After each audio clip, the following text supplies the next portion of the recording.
नमस्कार। आज हम भारतीय राज व्यवस्था के एक ऐसे चैप्टर को समझने वाले हैं जहां से कॉम्पिटिटिव एग्जाम्स में आप मानकर चलिए हर साल सवाल पूछे ही जाते हैं। ये चैप्टर है भारत का संवैधानिक विकास और इसमें भी हम खास तौर पर बात करेंगे 1773 से 1858 के बीच यानी कंपनी शासन के दौर की। बिल्कुल सही कहा आपने। ये वो नींव है जिस पर आज के भारत की पूरी प्रशासनिक और राजनीतिक व्यवस्था की इमारत खड़ी है। और जैसा कि आपने बताया, एग्जाम के लिए तो ये सबसे जरूरी टॉपिक्स में से एक है। इसे समझना मतलब भारतीय संविधान की आत्मा को समझने की तरफ पहला कदम बढ़ाना है। और हम ये पूरे विश्वास के साथ कह सकते हैं कि अगर इस पूरे विश्लेषण को ध्यान से समझ लिया गया तो इस टॉपिक से जुड़ा एक भी सवाल एग्जाम में गलत नहीं होगा। बिल्कुल, ये एक हाई यील्ड टॉपिक है जो लगभग हर साल किसी न किसी रूप में एग्जाम में आता ही है। तो चलिए इस जरूरी सफर को शुरू करते हैं और इस टॉपिक को हमेशा के लिए पक्का कर लेते हैं। आज हमारी चर्चा इन 6 हिस्सों में बटी होगी। हम सबसे पहले ये समझेंगे कि इन सारे नियमों और एक्ट्स की जरूरत आखिर पड़ी ही क्यों।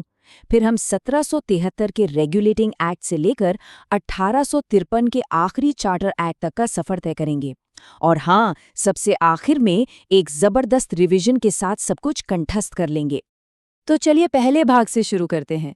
सवाल ये उठता है कि ब्रिटिश संसद को अचानक से ऐसा क्या लगा कि उन्हें ईस्ट इंडिया कंपनी के कामों में दखल देने की जरूरत पड़ गई। आखिर एक व्यापार करने आई कंपनी पर इतने सारे नियम क्यों लगाने पड़े? यही तो सबसे बड़ा सवाल था उस वक्त का।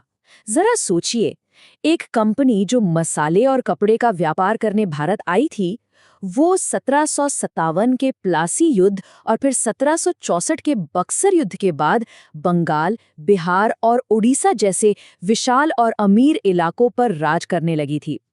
वो एक व्यापारिक कंपनी से क्षेत्रीय शक्ति बन चुकी थी। पर सवाल ये था कि क्या उसका मैनेजमेंट, उसका प्रबंधन सही से हो रहा था? और इसका जवाब था बिल्कुल नहीं।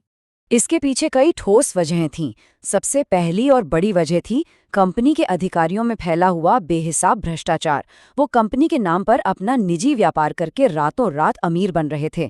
जब ये लोग वापस ब्रिटेन लौटते थे तो अपनी अकूत दौलत का दिखावा करते थे। इसी वजह से मजाक में उन्हें नबोब कहा जाने लगा था।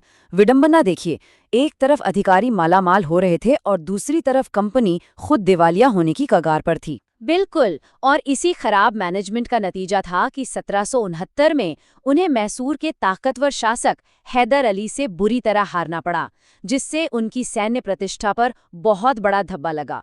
फिर 1770 में बंगाल में एक भयानक अकाल पड़ा, जिसमें लगभग 1 करोड़ लोगों की जान चली गई, जो उस समय बंगाल की आबादी का लगभग 1/3 हिस्सा था।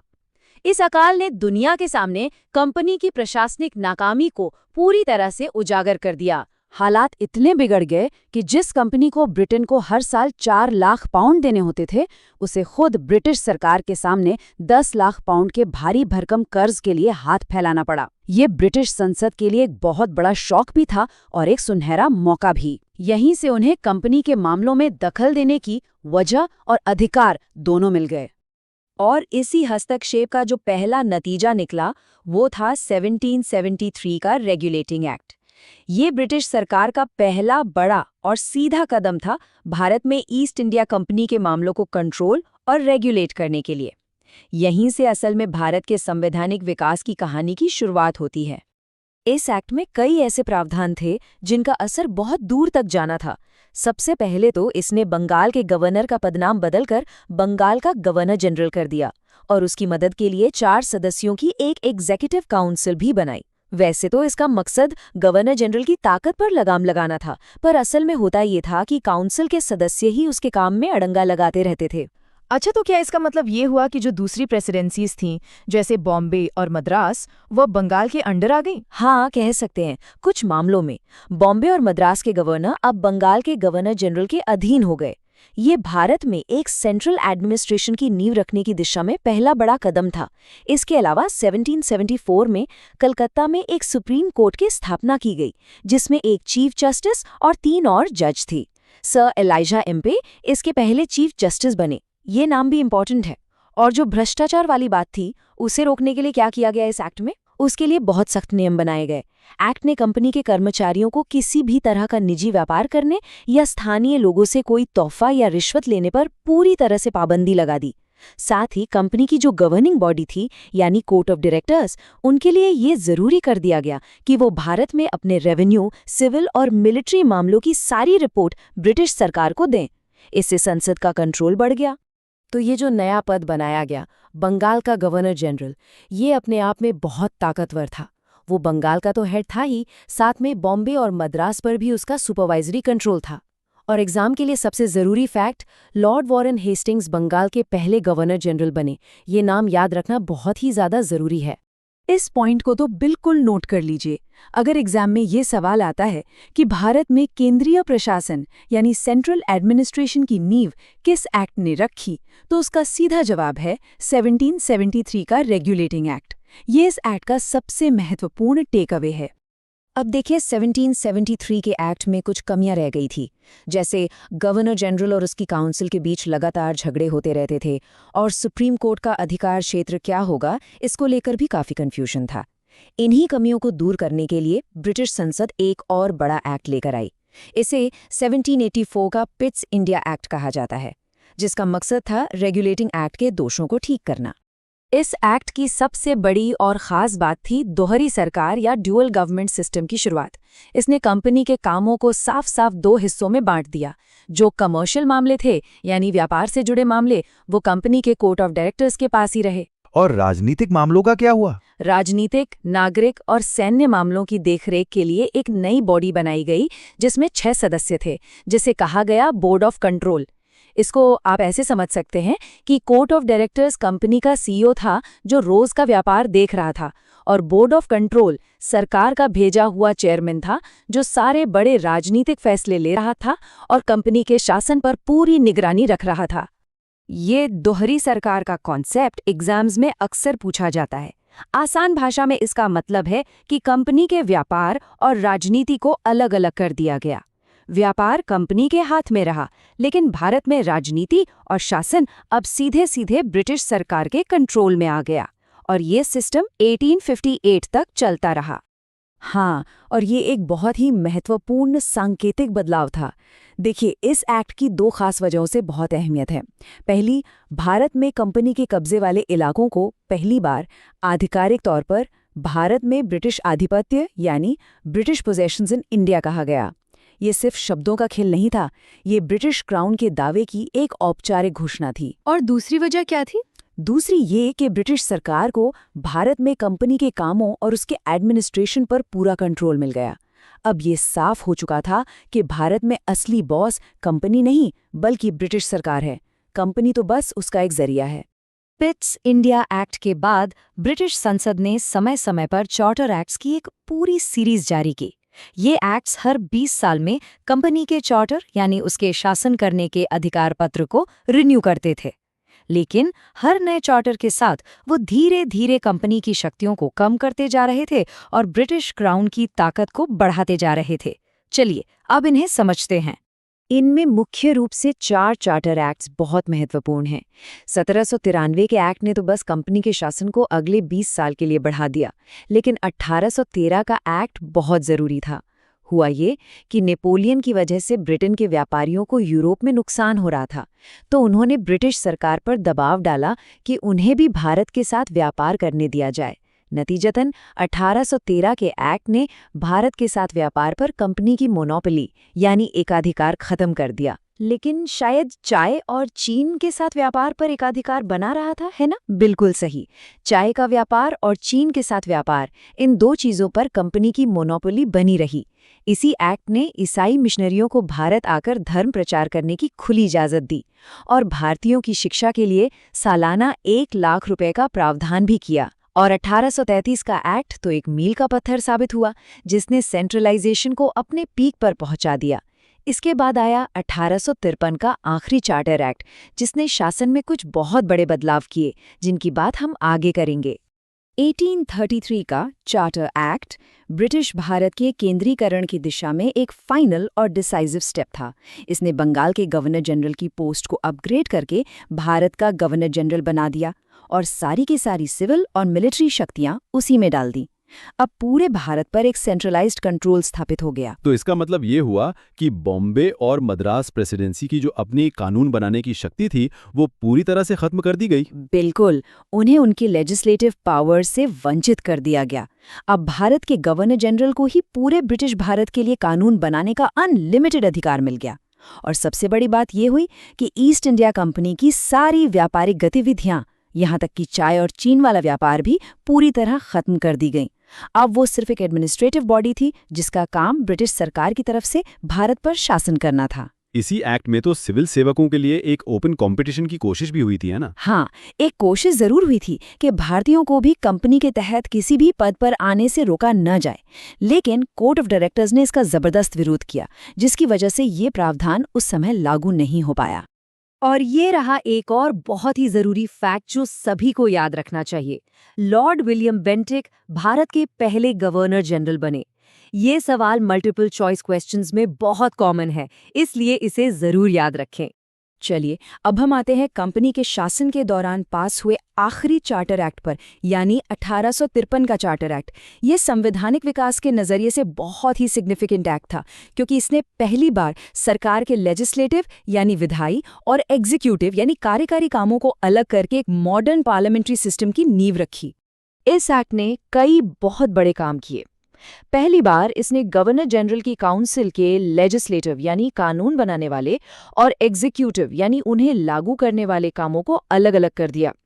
मतलब शासन और कानून बनाने की प्रक्रिया को दो अलग-अलग चीजें माना जाने लगा। और कानून बनाने के लिए इसने एक नई सेंट्रल लेजिस्लेटिव काउंसिल बनाई जिसमें 6 नए सदस्य थे। इन्हें लेजिस्लेटिव काउंसलर्स कहा जाता था और जो काम 1833 में नहीं हो पाया था वो अब हो गया। हाँ, बिल्कुल। इसने सिविल सर्वेंट्स के सिलेक्शन और भर्ती के लिए एक खुली प्रतियोगिता प्रणाली यानी ओपन कंपटीशन सिस्टम शुरू किया, जिसके लिए 1854 में मकाले कमेटी बनाई गई।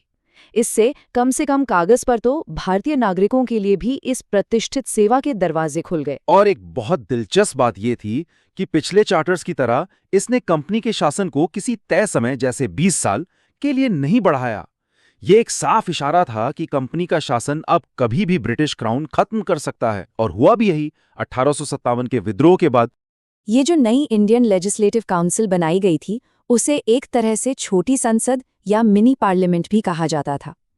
ये काम करने के लिए वही प्रक्रियाएं अपनाती थी जो ब्रिटिश संसद में अपनाई जाती थीं। इस तरह इसने भारत में सरकार के लेजिस्लेटिव विंग यानी विधायी अंग की नींव रखी, जो आगे चलकर भारत की अपनी संसद के रूप में विकसित हुई। हालांकि ये याद रखना जरूरी है कि इसके पास कोई असली शक्ति नहीं थी और ये ज्यादातर एक सलाहकार बॉडी ही थी। तो ये था 1773 से लेकर 1853 तक का सफर। चलिए, अब एग्जाम के लिए इन सभी एक्ट्स के सबसे जरूरी पॉइंट्स का एक क्विक रिवीजन कर लेते हैं, ताकि सब कुछ अच्छी तरह से याद हो जाए। स्क्रीन पर इस टेबल को जरा ध्यान से देखिए। 1773 रेगुलेटिंग एक्ट, कीवर्ड्स हैं बंगाल का गवर्नर जनरल और supreme court. 1784 Pitt's India act, keywords हैं दोहरी सरकार और board of control. 1813 charter act, व्यापार एकाधिकार खत्म, बस चाय और चीन को छोड़कर। 1833 चार्टर एक्ट, भारत का गवर्नर जनरल और कंपनी का सिर्फ एक एडमिनिस्ट्रेटिव बॉडी बनना। और आखिर में 1853 चार्टर एक्ट, लेजिस्लेटिव और एग्जीक्यूटिव काम अलग-अलग और सिविल सर्विसेज के लिए ओपन कंपटीशन। हमारा तो यही सुझाव है कि इस टेबल का एक स्क्रीनशॉट जरूर ले लें। ये लास्ट मिनट रिवीजन के लिए बहुत ही काम आए।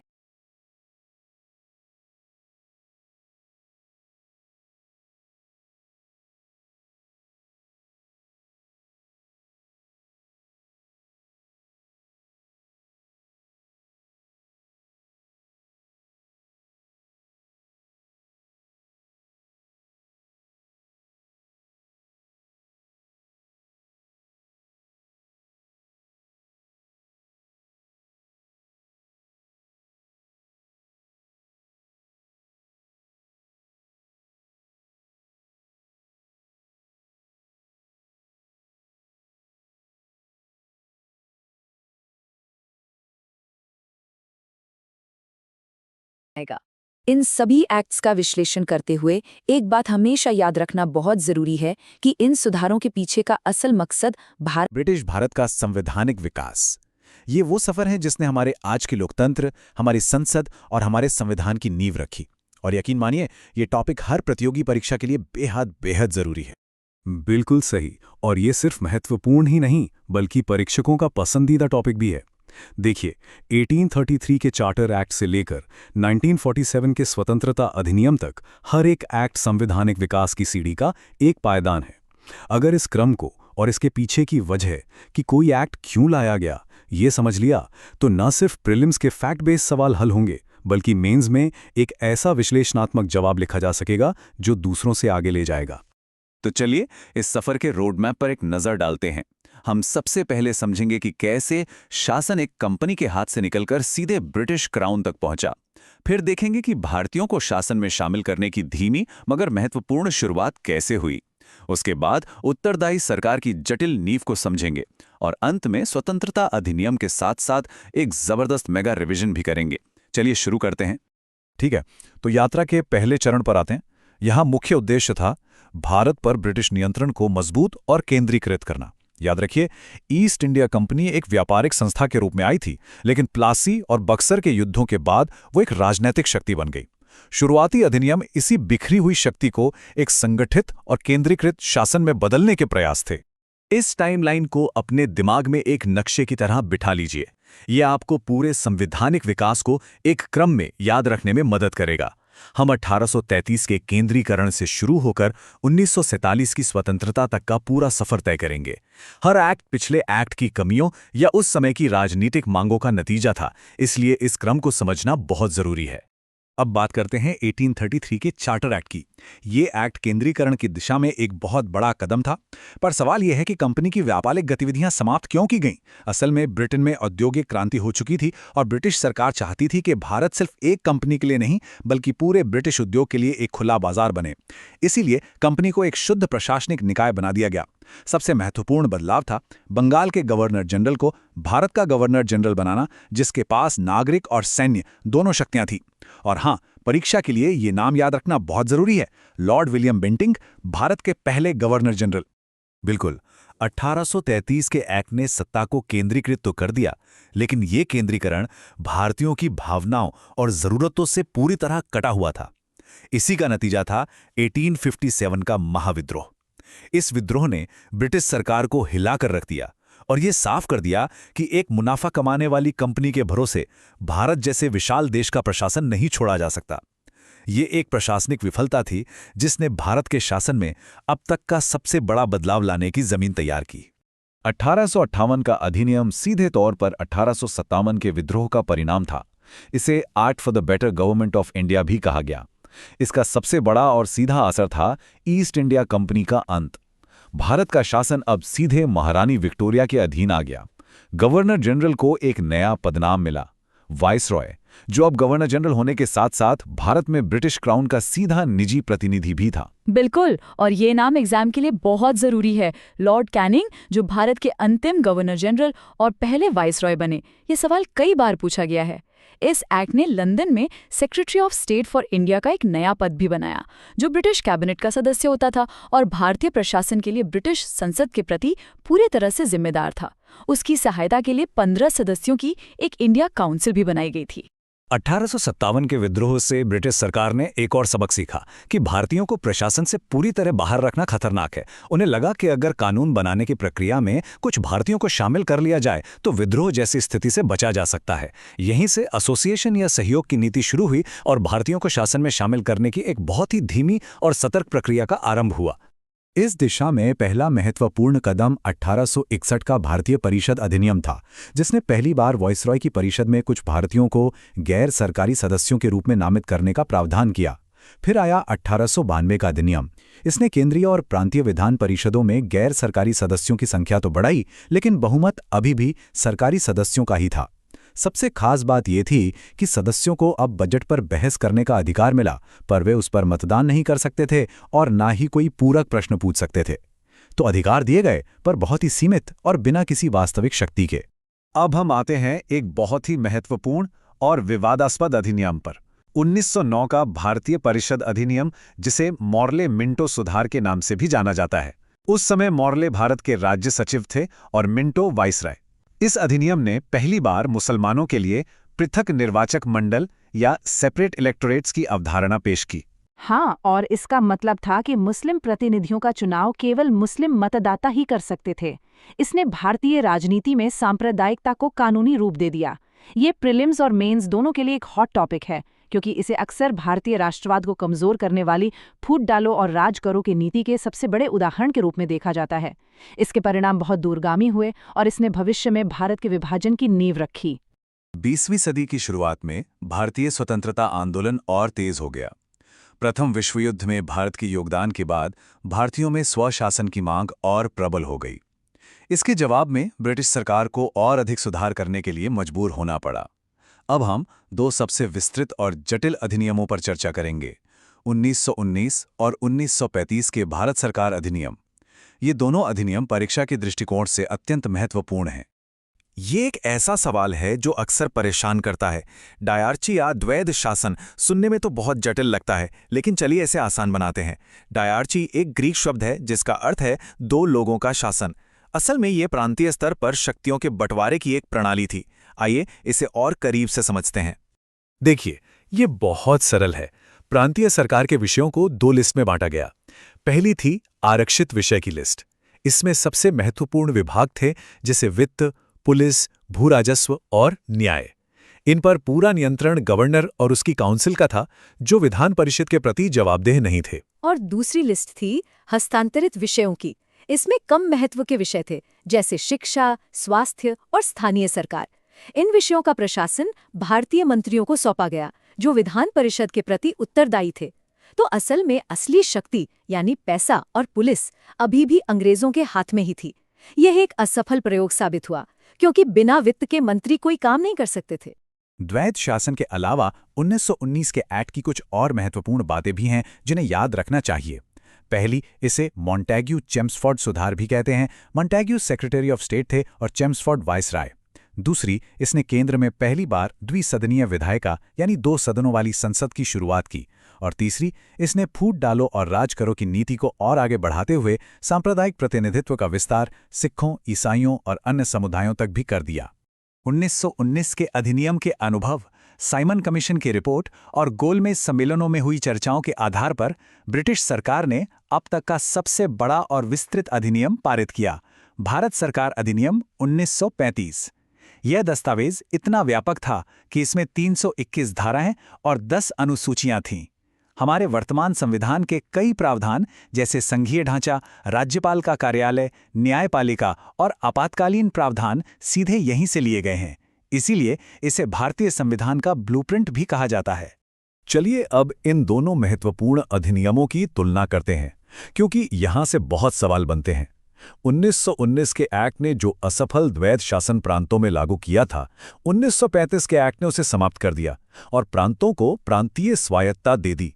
इसका मतलब था कि प्रांतीय सरकारें अब अपने क्षेत्र में ज्यादा स्वतंत्र थीं। बिल्कुल, और 1935 के एक्ट ने द्वैध शासन को केंद्र में लागू करने का प्रस्ताव रखा, जो कभी लागू नहीं हो पाया। एक और बड़ा अंतर देखिए, 1935 के एक्ट ने 11 में से 6 प्रांतों में द्विसदनीय व्यवस्था शुरू की। और हाँ, दो बहुत ही महत्वपूर्ण संस्थाओं की स्थापना हुई, भारतीय रिजर्व बैंक यानी आरबीआई और एक फेडरल कोर्ट, जो बाद में भारत का सुप्रीम कोर्ट बना। 1935 के अधिनियम के बाद द्वितीय विश्व युद्ध, भारत छोड़ो आंदोलन और बदलती वैश्विक परिस्थितियों के कारण ये स्पष्ट हो गया कि ब्रिटिश शासन अब ज्यादा दिन नहीं चलेगा। ब्रिटिश प्रधानमंत्री क्लेमेंट एटली ने घोषणा कर दी कि जून 1948 तक भारत में ब्रिटिश शासन समाप्त हो जाएगा। अब हम उस अंतिम अधिनियम पर आते हैं जिसने इस पूरी संवैधानिक यात्रा का अंत किया और एक नए युग की शुरुआत की।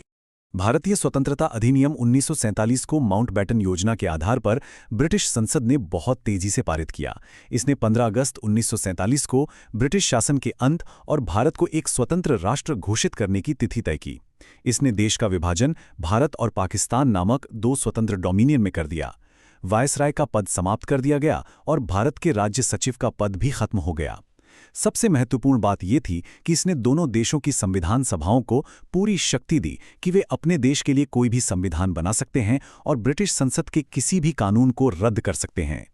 ठीक है, तो हमने कंपनी के शासन से लेकर आज़ादी तक की पूरी संवैधानिक यात्रा को समझ लिया है, लेकिन परीक्षा हॉल में जाने से पहले एक त्वरित रिवीजन सबसे ज़्यादा ज़रूरी होता है। तो चलिए, अब तक हमने जो कुछ भी पढ़ा है उसके सबसे महत्वपूर्ण कीवर्ड्स पर एक नज़र डालते हैं। बिल्कुल ध्यान से सुनिएगा, ये बहुत काम आने वाला है। ये चार्ट अंतिम समय की तैयारी के लिए एकदम सही है। इसे ऐसे याद रखें। 1833 मतलब भारत का गवर्नर जनरल, 1858 मतलब कंपनी का अंत और वायसराय का पद, 1909 का मतलब है मॉर्ले मिंटो और पृथक निर्वाचक मंडल, 1919 का मतलब है मॉन्टेग्यू चेम्सफोर्ड और प्रांतों में द्वैध शासन, और 1935 का मतलब प्रांतीय स्वायत्तता और संविधान का ब्लूप्रिंट। अंत में 1947 विभाजन और स्वतंत्रता। अगर हर एक्ट की ये एक मुख्य विशेषता भी याद है तो कई सवाल आसानी से हल हो सकते हैं। और अब मेंस परीक्षा के लिए एक प्रो टिप। जब भी इस विषय पर कोई लंबा जवाब लिखें तो इस संरचना का पालन करें। सबसे पहले बताएं कि वो एक्ट क्यों लाया गया था, फिर उसके मुख्य प्रावधानों को साफ-साफ लिखें। इसके बाद विश्लेषण करें कि उस एक्ट का क्या प्रभाव पड़ा और उसकी क्या कमियां थीं, और अंत में ये बताकर अपना जवाब समाप्त करें कि कैसे इस एक्ट ने अगले संवैधानिक सुधार का रास्ता तैयार किया। इससे एक संपूर्ण और उच्च स्कोरिंग उत्तर लिखने में मदद मिलेगी। तो आज का ये विश्लेषण हम इस विचारणीय प्रश्न के साथ समाप्त करते हैं। हमने कई अधिनियमों पर चर्चा की, लेकिन क्या लगता है, कौन सा एक अधिनियम था जिसका ढांचा, जिसकी आत्मा आज भी हमारे गणतंत्र की नींव में सबसे मजबूती से मौजूद है? इस पर सोचिएगा। नमस्कार। आज हम इतिहास के एक ऐसे चैप्टर को खोलने जा रहे हैं जो सिर्फ एक कहानी नहीं बल्कि आधुनिक भारत की बुनियाद है। नमस्कार और स्वागत है आप सभी का। आज हम भारतीय इतिहास और राजनीति के उस सुनहरे पन्ने को पलटने वाले हैं जहां भारत की तकदीर लिखी गई थी। जी हां, हम बात कर रहे हैं हमारे संविधान के बनने की कहानी की। बिल्कुल, ये सिर्फ एक टॉपिक नहीं है बल्कि ये वो नींव है जिस पर हमारा पूरा लोकतंत्र आज खड़ा है। और देखिए, एग्जाम्स के लिहाज से तो ये इतना जरूरी टॉपिक है कि यहाँ से सवाल लगभग हर साल बनते ही बनते हैं। तो चलिए इस बेहद जरूरी सफर को शुरू करते हैं। और हाँ, एक बात की तो पक्की गारंटी है, अगर आप हमारे साथ अंत तक बने रहते हैं तो यकीन मानिए, कोई भी प्रतियोगी परीक्षा हो, इस टॉपिक से जुड़ा एक भी सवाल आपसे छूट ही नहीं सकता। हर एक फैक्ट, हर एक तारीख और हर एक नाम हम सब कुछ ऐसे समझेंगे कि वो हमेशा के लिए याद हो जाए। तो बस पूरा ध्यान बनाए रखिएगा। तो देखिए, आज का हमारा सफर इन 6 पड़ावों से होकर गुजरेगा। हम शुरुआत करेंगे उस सपने से जब पहली बार संविधान की मांग उठी। फिर देखेंगे कि संविधान सभा आखिर बनी कैसे, उसकी कार्यवाही कैसे चली और वो कौन से जरूरी फैक्ट्स हैं जो आपको याद रखने ही रखने हैं। हम उन महान महिलाओं को भी याद करेंगे जिनका योगदान अक्सर भुला दिया जाता है। और आखिर में सभा की आलोचना और अंतिम स्वीकृति पर भी बात करेंगे। ये एक ऐसा स्ट्रक्चर तरीका है जो आपकी तैयारी को और भी मजबूत बना देगा। तो चलिए पहले पड़ाव से ही शुरू करते हैं। देखिए, भारत के लिए एक संविधान सभा का विचार कोई एक दिन में नहीं आया था। ये एक आत्मनिर्भर भारत का दशकों पुराना सपना था, एक ऐसी इच्छा जो धीरे धीरे एक मजबूत मांग में बदल गई। इस कहानी की शुरुआत होती है साल 1934 से, जब वामपंथी आंदोलन के एक बहुत बड़े नेता और कम्युनिस्ट पार्टी ऑफ इंडिया के संस्थापक एमएन रॉय ने पहली बार एक संविधान सभा का विचार सबके सामने रखा। बिल्कुल, और एग्जाम के लिए ये पहले 2 पॉइंट्स बहुत ही ज्यादा जरूरी हैं। यहाँ पर ना अक्सर एक कंफ्यूजन हो जाता है। अगर सवाल आए कि सबसे पहले विचार किसने दिया, तो जवाब है एमएन रॉय। लेकिन अगर पूछा जाए कि पहली बार किस पार्टी ने मांग की, तो जवाब होगा स्वराज पार्टी, जिसने 1934 में ही ये मांग उठाई थी। इसके ठीक 1 साल बाद 1935 में भारतीय राष्ट्रीय कांग्रेस ने भी पहली बार आधिकारिक तौर पर इसकी मांग कर दी, और यहीं से ये मांग राष्ट्रीय आंदोलन का एक बहुत ही जरूरी हिस्सा बन गई। बिल्कुल। इसके बाद 1938 में जवाहरलाल नेहरू ने कांग्रेस की तरफ से ऐलान किया कि स्वतंत्र भारत का संविधान बिना किसी बाहरी दखल के वयस्क मताधिकार यानी अडल्ट फ्रेंचाइज के आधार पर चुनी गई संविधान सभा ही बनाएगी। अब दबाव बढ़ रहा था तो 1940 में ब्रिटिश सरकार ने इसे सैद्धांतिक तौर पर अगस्त प्रस्ताव में मान लिया। और फिर 1942 में क्रिप्स मिशन के साथ एक ठोस प्रस्ताव भी आया, लेकिन उसे मुस्लिम लीग ने रिजेक्ट कर दिया क्योंकि वो भारत को 2 हिस्सों में बांटना चाहते थे। तो आप देख सकते हैं, ये सिर्फ एक मांग नहीं थी, बल्कि दशकों तक चला एक वैचारिक और राजनीतिक संघर्ष था। दशकों के संघर्ष के बाद आखिरकार वो घड़ी आ ही गई जब संविधान सभा का गठन हुआ। इसका जो आधार था वो बनी कैबिनेट मिशन योजना, जो 1946 में भारत आई। ये वो ठोस कदम था जिसने भारत का भाग्य लिखने वाली सभा की नींव रखी। और अब आता है एक जादुई नंबर जो आपको हमेशा हमेशा याद रखना है, 389। जी हां, कैबिनेट मिशन योजना के तहत संविधान सभा की कुल सदस्य संख्या 389 तय की गई थी। ये आंकड़ा मल्टीपल चॉइस सवालों में सीधे सीधे पूछ लिया जाता है, तो इसे तो कहीं अच्छे से नोट कर लीजिए। अच्छा, अब इस 389 के आंकड़े को थोड़ा और समझते हैं। इन 389 सीटों में से 296 सीटें दी गई ब्रिटिश भारत को, यानी वो प्रांत जो सीधे तौर पर अंग्रेजों के शासन में थे, और जो बची हुई 93 सीटें थीं वो दी गई देसी रियासतों को, जहां उस समय राजा महाराजाओं का शासन हुआ करता था। ये बंटवारा उस वक्त के भारत की राजनीतिक और प्रशासनिक सच्चाई को दिखाता है। अब सवाल ये उठता है कि इन सदस्यों को चुना कैसे गया। यहीं पर एक बहुत बड़ा फर्क है जिसे समझना बहुत जरूरी है। ब्रिटिश भारत की जो 296 सीटें थीं उनके लिए चुनाव हुए थे। ये एक अप्रत्यक्ष चुनाव था, मतलब जनता ने सीधे वोट नहीं दिया था, बल्कि प्रांतीय विधानसभाओं के सदस्यों ने उन्हें चुना था। और दूसरी तरफ जो देसी रियासतें थीं उनकी 93 सीटों के लिए कोई चुनाव नहीं हुआ। वहां के सदस्यों को रियासतों के राजाओं ने मनोनीत यानी कि नॉमिनेट करके भेजा था। बिल्कुल सही कहा। इसीलिए तो अक्सर ये सवाल भी बनता है कि संविधान सभा कैसी निकाय थी। तो इसका सीधा सा जवाब है, ये आंशिक रूप से चुनी हुई और आंशिक रूप से नामांकित निकाय थी, यानी पार्टली इलेक्टेड और पार्टली नॉमिनेटेड। सीटों के बंटवारे का आधार भी बहुत दिलचस्प और तार्किक था। पहला आधार था जनसंख्या। मोटा मोटा हिसाब यह था कि हर 10 लाख लोगों पर एक सीट दी जाएगी। दूसरा आधार था सामुदायिक प्रतिनिधित्व। ब्रिटिश भारत की सीटों को 3 मुख्य समुदायों में उनकी जनसंख्या के अनुपात में बांटा गया, मुस्लिम, सिख और सामान्य। सामान्य में मुस्लिम और सिख को छोड़कर बाकी सभी आ जाते थे। बिल्कुल, और इसका मकसद ये था कि भारत की जो विविधता है उसका हर रंग सभा में दिखे और हर समुदाय को ये महसूस हो कि उनकी आवाज़ भी सुनी जा रही है। ये उस समय की परिस्थितियों में एक बहुत ही बैलेंस्ड और प्रोग्रेसिव कदम था। तो अब सभा का गठन हो चुका था। जुलाई-अगस्त 1946 में चुनाव भी हो गए। अब समय था उस पल का जिसका सबको इंतजार था। समय था इतिहास रचने का। चलिए अब हम चलते हैं दिसंबर 1946 के उन ऐतिहासिक दिनों में जब संविधान सभा की पहली कार्यवाही शुरू हुई। इस तारीख को तो अपने दिमाग में एकदम बैठा लीजिए। 9 दिसंबर 1946, नई दिल्ली के कॉन्स्टिट्यूशन हॉल में, जिसे आज हम संसद भवन का सेंट्रल हॉल कहते हैं, सुबह 11 बजे हमारी संविधान सभा की पहली बैठक हुई। इतिहास के पन्नों में तो ये तारीख सुनहरे अक्षरों में दर्ज है ही, और आपकी परीक्षा के लिए भी ये उतनी ही जरूरी है। पहली बैठक तो हुई, लेकिन इसमें सभी सदस्य शामिल नहीं हो पाए थे। कुल 296 चुने हुए सदस्यों में से सिर्फ 211 सदस्य ही वहां मौजूद थे। इसकी सबसे बड़ी वजह थी मुस्लिम लीग का बहिष्कार। मुस्लिम लीग एक अलग देश पाकिस्तान की मांग पर अड़ी हुई थी और इसीलिए उन्होंने इस सभा में शामिल होने से साफ इनकार कर दिया। सभा की शुरुआत में कुछ बहुत महत्वपूर्ण नियुक्तियां हुईं। देखिए, फ्रांस में एक परंपरा है, उसी का पालन करते हुए सभा के सबसे वरिष्ठ सदस्य डॉक्टर सच्चिदानंद सिन्हा को सभा का अस्थायी अध्यक्ष यानी टेम्पररी प्रेसिडेंट चुना गया। बिल्कुल, लेकिन ये एक अस्थायी व्यवस्था थी और एग्जाम में अक्सर अस्थायी और स्थायी अध्यक्ष को लेकर कंफ्यूज करने की कोशिश की जाती है। तो याद रखिएगा, 9 दिसंबर को अस्थायी अध्यक्ष बने डॉक्टर सच्चिदानंद सिन्हा और फिर ठीक 2 दिन बाद 11 दिसंबर 1946 को डॉक्टर राजेंद्र प्रसाद को सभा का स्थायी अध्यक्ष और एससी मुखर्जी को उपाध्यक्ष चुन लिया गया। इनके साथ ही एक और बहुत महत्वपूर्ण नाम है सर BN राव का, जिन्हें सभा का संवैधानिक सलाहकार नियुक्त किया गया।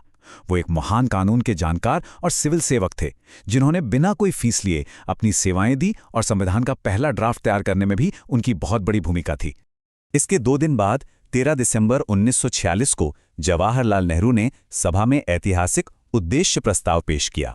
ये प्रस्ताव सिर्फ एक दस्तावेज नहीं था, बल्कि यह हमारे संविधान की आत्मा थी, उसका दर्शन था, उसका गाइड था। जी हाँ, इसी में ये तय किया गया था कि भारत एक स्वतंत्र संप्रभु गणराज्य बनेगा, सभी नागरिकों को सामाजिक, आर्थिक और राजनीतिक न्याय मिलेगा, सबको सोचने की, बोलने की और अपने धर्म को मानने की आज़ादी मिलेगी। असल में यही उद्देश्य प्रस्ताव आगे चलकर हमारे संविधान की प्रस्तावना यानी प्रियम्बल का आधार बना। इसे 22 जनवरी 1947 को सबने मिलकर स्वीकार कर लिया। चलिए अब आते हैं इस प्रस्तुति के सबसे जरूरी हिस्सों में से एक पर, वो आंकड़े और तारीखें जो सीधे एग्जाम में पूछे जाते हैं। इसको आप एक रैपिड फायर राउंड समझ सकते हैं, तो अपनी नोटबुक और पेन तैयार कर लीजिए। तो सबसे पहला और सबसे प्रसिद्ध आंकड़ा, हमारे संविधान को बनाने में कुल 2 साल 11 महीने और 18 दिन का समय लगा। इस दौरान कुल 11 सत्र हुए जिनमें 165 दिन बैठकें चलीं।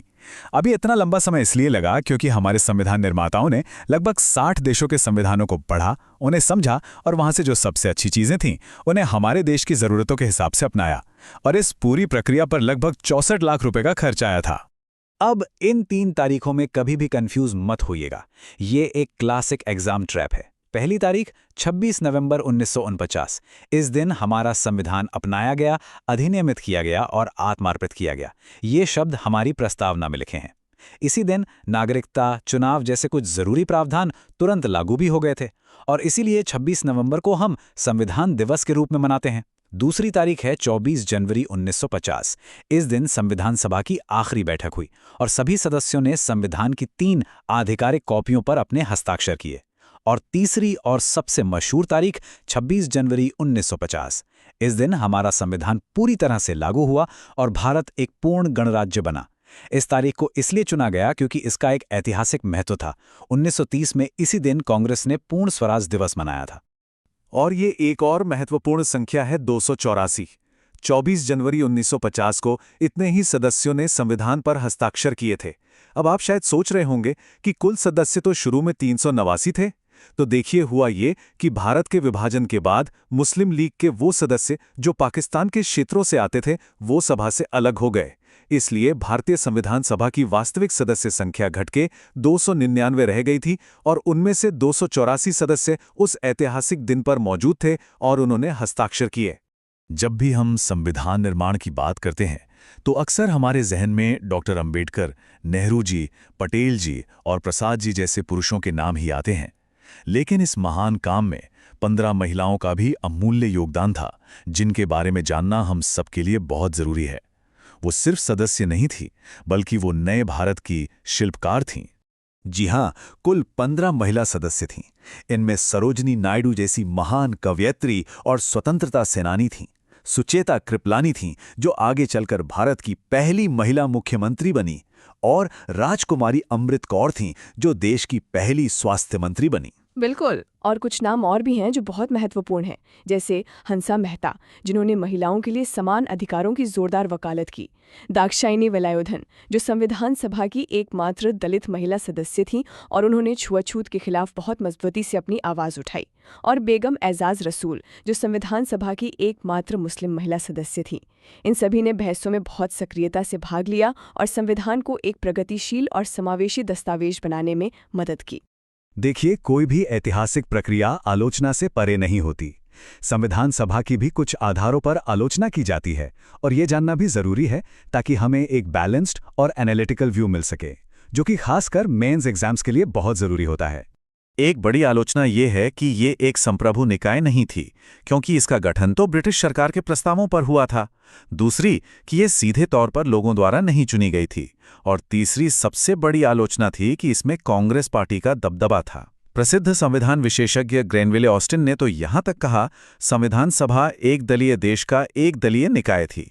सभा ही कांग्रेस थी और कांग्रेस ही भारत था। बिल्कुल, और आलोचक ये भी कहते हैं कि इसमें वकीलों और नेताओं का बोलबाला ज्यादा था, जिसकी वजह से संविधान की भाषा काफी जटिल हो गई, जिसे एक आम आदमी के लिए समझना आज भी थोड़ा मुश्किल है। हालांकि इन सभी आलोचनाओं के बावजूद सच तो ये है कि सभा अपने आप में एक छोटा भारत थी। कांग्रेस के अंदर ही हर विचारधारा के लोग थे, समाजवादी, दक्षिणपंथी, गांधीवादी। सभा में जो बहसें हुई वो बहुत ही उच्च स्तर की थीं और हर एक क्लॉज पर गहरी चर्चा के बाद ही उसे अपनाया गया। और सबसे जरूरी बात, जैसा कि हमारे संविधान की प्रस्तावना कहती, विशाल पर्वत की तरह खड़ा था। देखिए, बात सिर्फ एक कानूनी दस्तावेज बनाने की नहीं थी। बात थी एक ऐसे देश के लिए नियम बनाने की जहां सैकड़ों भाषाएं और बोलियां हैं, अनगिनत संस्कृतियां और परंपराएं हैं और अलग-अलग धर्मों के लोग एक साथ रहते हैं। इन सभी को एक धागे में पिरोना वाकई एक असाधारण काम था। बिल्कुल सही कहा। जरा इस स्लाइड पर दिए गए पॉइंट्स पर नजर डालिए तो चुनौती का अंदाजा लगेगा। उस वक्त भारत की आबादी 30 करोड़ से भी ज्यादा थी। 500 से ज्यादा रियासतें थीं जिनके राजाओं को भारत में शामिल होने के लिए मनाना था। देश विभाजन का दर्द झेल रहा था, जिससे करोड़ों लोग बेघर हो गए थे।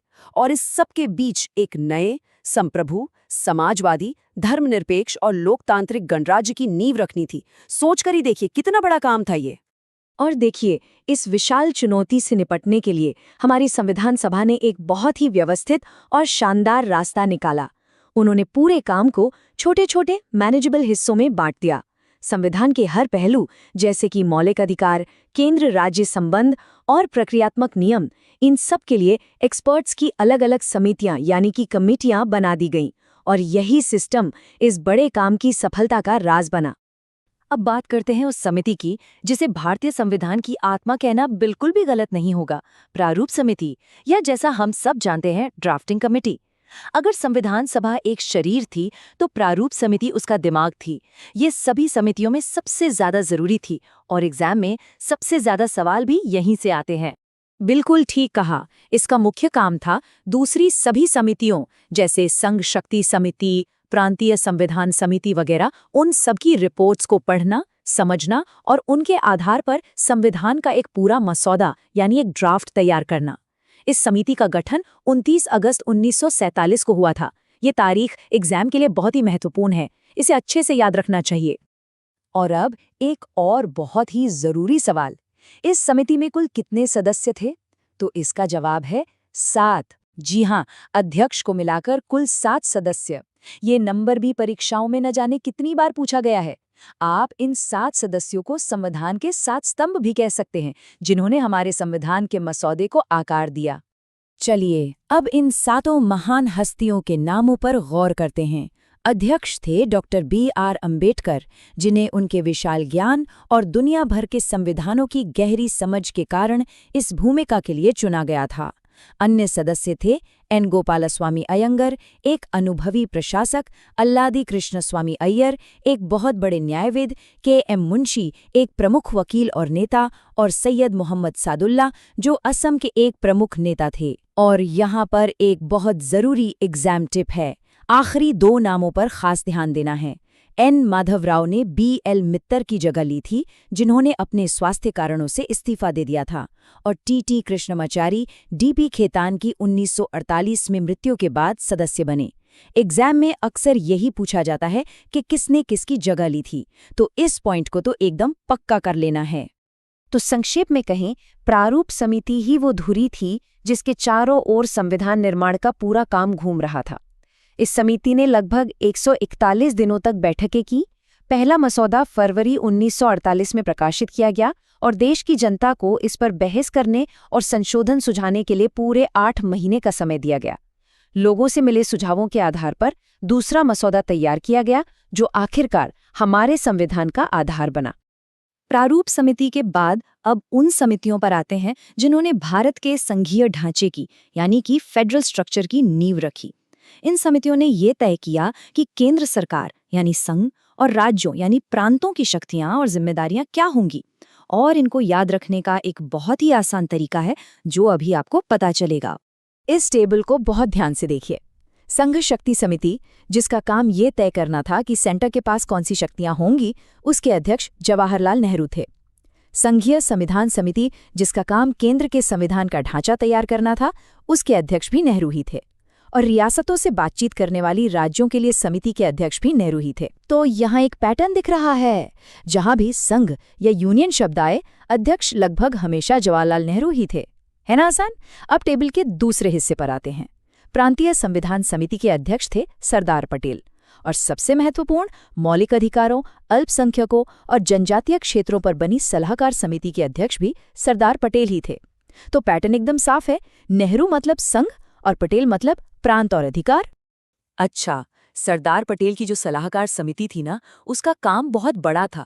इसलिए उसके काम को आसान बनाने के लिए कई उप समितियां यानी सब कमिटीज बनाई गई।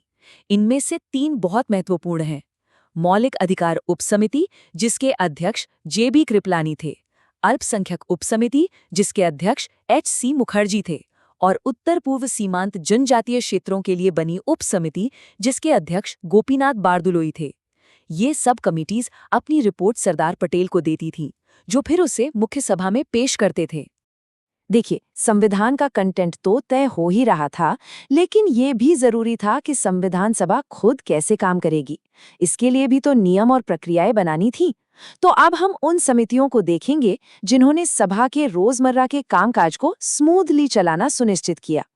इस टेबल को देखिए, डॉक्टर राजेंद्र प्रसाद संविधान सभा के स्थायी अध्यक्ष थे। तो ये बहुत लॉजिकल है कि सभा को चलाने से जुड़ी जो मुख्य समितियां थीं, उनके अध्यक्ष भी वही हों, जैसे कि प्रक्रिया नियम समिति, जो सभा के कामकाज के नियम बनाती थी, और संचालन यानी स्टीयरिंग कमेटी, जो सभा के कामों को गाइड करती थी। अरे हाँ, राष्ट्रध्वज पर बनी एड हॉक कमेटी के अध्यक्ष भी वही थे। अब यहाँ एक और बहुत ही जरूरी एग्जाम टिप है। स्टूडेंट्स अक्सर संचालन समिति यानी स्टीयरिंग कमेटी और कार्य संचालन समिति यानी ऑर्डर ऑफ बिजनेस कमेटी में कंफ्यूज हो जाते हैं। याद रखना है, संचालन समिति के अध्यक्ष डॉक्टर राजेंद्र प्रसाद थे, जबकि कार्य संचालन समिति के अध्यक्ष KM मुंशी थे। ये दोनों अलग अलग समितियां हैं और इनके काम भी अलग थे। तो चलिए, अब तक हमने जो भी कुछ सीखा है उसे परीक्षा के लिए एकदम पक्का कर लेते हैं, कुछ आसान सी मेमोरी ट्रिक्स और टिप्स के साथ। ये सेक्शन आपको सब कुछ आसानी से याद रखने में मदद करेगा और एग्जाम हॉल में आपका कॉन्फिडेंस एकदम बूस्ट कर देगा। ये सबसे आसान तरीका है, बस इन 3 बड़े नेताओं को उनके काम के मुख्य क्षेत्र से जोड़ लीजिए। पहला, जवाहरलाल नेहरू, उनका फोकस था संघ यानी केंद्र से जुड़े मामलों पर। दूसरा, सरदार पटेल, उनका फोकस था प्रांतों को जोड़ने और नागरिकों के मौलिक अधिकारों पर। और तीसरा, डॉक्टर राजेंद्र प्रसाद, क्योंकि वो सभा के अध्यक्ष थे तो प्रक्रिया और संचालन का काम उन्हीं के जिम्मे था। बस ये 3 बातें याद रखने से ही आपके कई सवाल हल हो जाएंगे। जैसा कि पहले भी बताया गया, ये एक कॉमन पियाज है, मतलब एक ऐसा जाल जिसमें कई लोग गलती कर बैठते हैं। इसे फिर से समझते हैं। संचालन समिति यानी स्टीयरिंग कमेटी का काम सभा की सामान्य दिशा तय करना था, जिसके अध्यक्ष सभा के अध्यक्ष डॉक्टर राजेंद्र प्रसाद थे। वहीं कार्य संचालन समिति यानी ऑर्डर ऑफ बिजनेस कमेटी का काम सभा में होने वाले कामों का क्रम तय करना था कि किस विषय पर कब चर्चा होगी। इसके अध्यक्ष KM मुंशी थे। इन नामों के बारीक फर्क को समझना बहुत जरूरी है। तो अब समय आ गया है अपने ज्ञान को परखने का। चलिए देखते हैं कि पिछली परीक्षाओं में इस टॉपिक से कैसे सवाल पूछे गए हैं और क्या अब उन्हें हल करना हमारे लिए वाकई आसान लगता है। इससे हमारी तैयारी का लेवल पता चलेगा। पहला सवाल है IAS प्रीलिम्स 2005 का। सवाल है, संघ संविधान समिति का अध्यक्ष कौन था? अपनी ट्रिक को याद करने की कोशिश कीजिए। संघ मतलब सोचिए। और सही जवाब है C, जवाहरलाल नेहरू। देखा, ट्रिक काम कर गई ना। जैसा कि हमने चर्चा की थी, जहां भी संघ या यूनियन शब्द दिखे, जवाब लगभग हमेशा जवाहरलाल नेहरू ही होगा। चलिए अगला सवाल देखते हैं। ये उत्तर प्रदेश की एक परीक्षा से है। प्रांतीय संविधान समिति का अध्यक्ष कौन था? अब अपनी दूसरी ट्रिक को याद करते हैं। प्रांत मतलब, और इसका सही उत्तर है D, सरदार पटेल। बिल्कुल, जैसा कि हमने याद किया था, प्रांतों और अधिकारों से जुड़े मामलों के अध्यक्ष सरदार पटेल थे। उनका एक बड़ा काम रियासतों को भारत में एक करना भी था, इसीलिए उन्हें प्रांतों से जुड़ी समितियों की जिम्मेदारी दी गई थी। ये एक सीधा लेकिन बहुत महत्वपूर्ण सवाल है। यहाँ किसी समिति का अध्यक्ष नहीं, बल्कि पूरी संविधान सभा का अध्यक्ष पूछा गया है। इसमें और प्रारूप समिति के अध्यक्ष में कंफ्यूज नहीं होना है। सही जवाब है B, डॉक्टर राजेंद्र प्रसाद। वो 11 दिसंबर 1946 को संविधान सभा के स्थायी अध्यक्ष चुने गए थे और इसी नाते उन्होंने प्रक्रिया और संचालन समितियों की अध्यक्षता भी की थी। याद रखिएगा, डॉक्टर अंबेडकर प्रारूप समिति के अध्यक्ष थे, पूरी सभा के नहीं। ये फर्क एकदम साफ होना चाहिए। और अब ये आखिरी सवाल जो आपके पूरे ज्ञान की परीक्षा लेगा। ये एक मैच द फॉलोइंग यानी मिलान करने वाला प्रश्न है। इसमें एक तरफ समितियों के नाम है और दूसरी तरफ अध्यक्षों के। ध्यान से देखकर सही जोड़ी बनानी है। इसका सही जवाब है ऑप्शन A, चलिए फटाफट इसे मिलाकर भी देख लेते हैं। मौलिक अधिकार समिति, इसके अध्यक्ष थे सरदार पटेल। कार्य संचालन समिति, इसके अध्यक्ष थे के.एम. मुंशी। संघ शक्ति समिति, जवाहरलाल नेहरू। और प्रारूप समिति के अध्यक्ष डॉक्टर बी.आर. अम्बेडकर। ये सभी वही हैं जो हमने आज विस्तार से सीखे हैं। बधाई! अब संविधान सभा की समितियों के इस महत्वपूर्ण टॉपिक पर आपकी बहुत अच्छी पकड़ बन चुकी है। हमने चुनौती को समझा, प्रमुख समितियों और उनके अध्यक्षों के कार्यों को गहराई से जाना और मेमोरी ट्रिक्स के साथ साथ पिछले सालों के सवालों को भी हल किया। हमें पूरा विश्वास है कि अब इस विषय से जुड़े किसी भी सवाल का सामना करने के लिए आप सब पूरी तरह से तैयार हैं। तो आज हम सिर्फ इन अनुसूचियों को समझेंगे ही नहीं, बल्कि इनको याद करने की एक बहुत ही आसान ट्रिक भी सीखेंगे। इससे क्या होगा, एग्जाम में नंबर भी नहीं कटेंगे और समय भी बचेगा। तो चलिए शुरू करते हैं इस बेहद जरूरी सफर को। हाँ बिल्कुल, क्योंकि देखिए, ये सिर्फ कोई लिस्ट या सूचियां नहीं है, ये तो हमारे संविधान के काम करने के तरीके की आत्मा है, उसकी जान है। इन्हें समझने का मतलब है भारत का शासन कैसे चलता है, उसकी नींव को समझना। और मैं बता रही हूं, आज के बाद ये पूरी नींव आपकी उंगलियों पर होगी। कोई कंफ्यूजन, कोई डाउट, कुछ नहीं बचेगा। तो आज हम कैसे आगे बढ़ेंगे उसका एक छोटा सा रोड मैप देख लेते हैं। सबसे पहले हम ये जानेंगे कि भाई ये अनुसूचियां, ये शेड्यूल्स आखिर हैं क्या, इनकी जरूरत ही क्यों पड़ी। इसके बाद हम एक एक करके सभी 12 अनुसूचियों को 3 हिस्सों में बांटकर अच्छे से डिटेल में समझेंगे। और सबसे आखिर में, जैसा हमने वादा किया, एक जबरदस्त मेमोरी ट्रिक और कुछ प्रैक्टिस सवाल भी होंगे ताकि तैयारी एकदम पक्की हो जाए। तो सबसे पहला और बुनियादी सवाल, ये अनुसूचियां या जिन्हें हम स्केड्यूल्स कहते हैं, ये हैं क्या चीज़। देखिए, बिल्कुल आसान भाषा में समझें तो ये संविधान के आखिर में दी गई कुछ लिस्ट या टेबल्स हैं।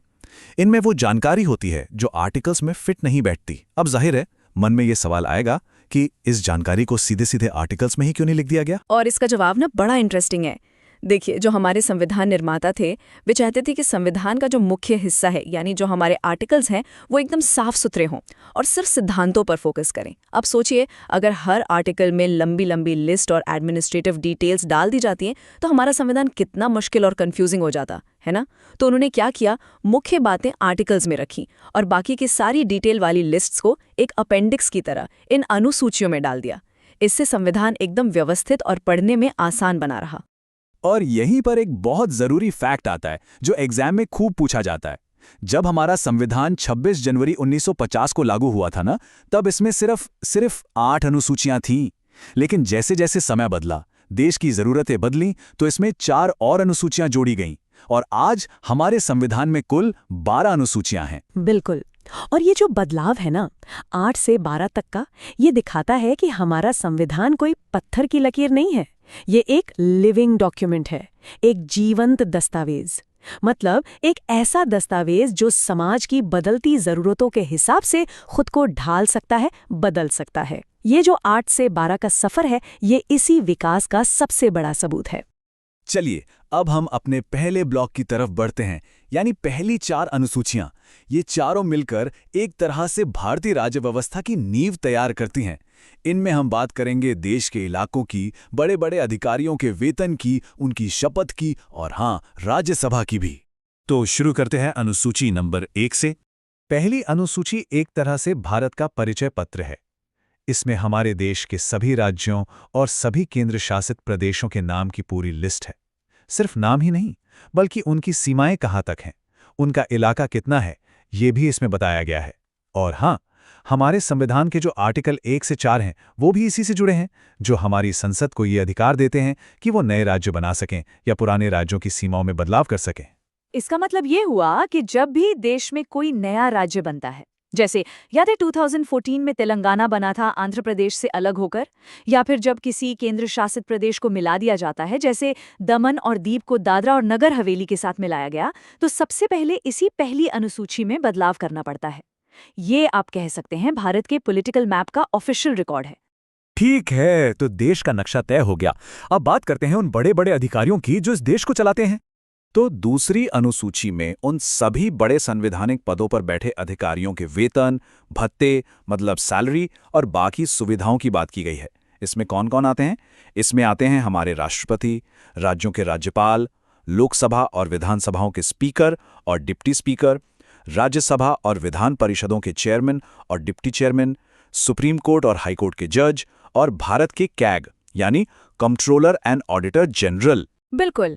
और यहाँ पर एग्जाम के लिए एक छोटी सी टिप है, बस ये याद रखिए, अनुसूची 2 मतलब पैसा यानी सैलरी। बस इतना सा याद रखने से कभी कंफ्यूजन नहीं होगा।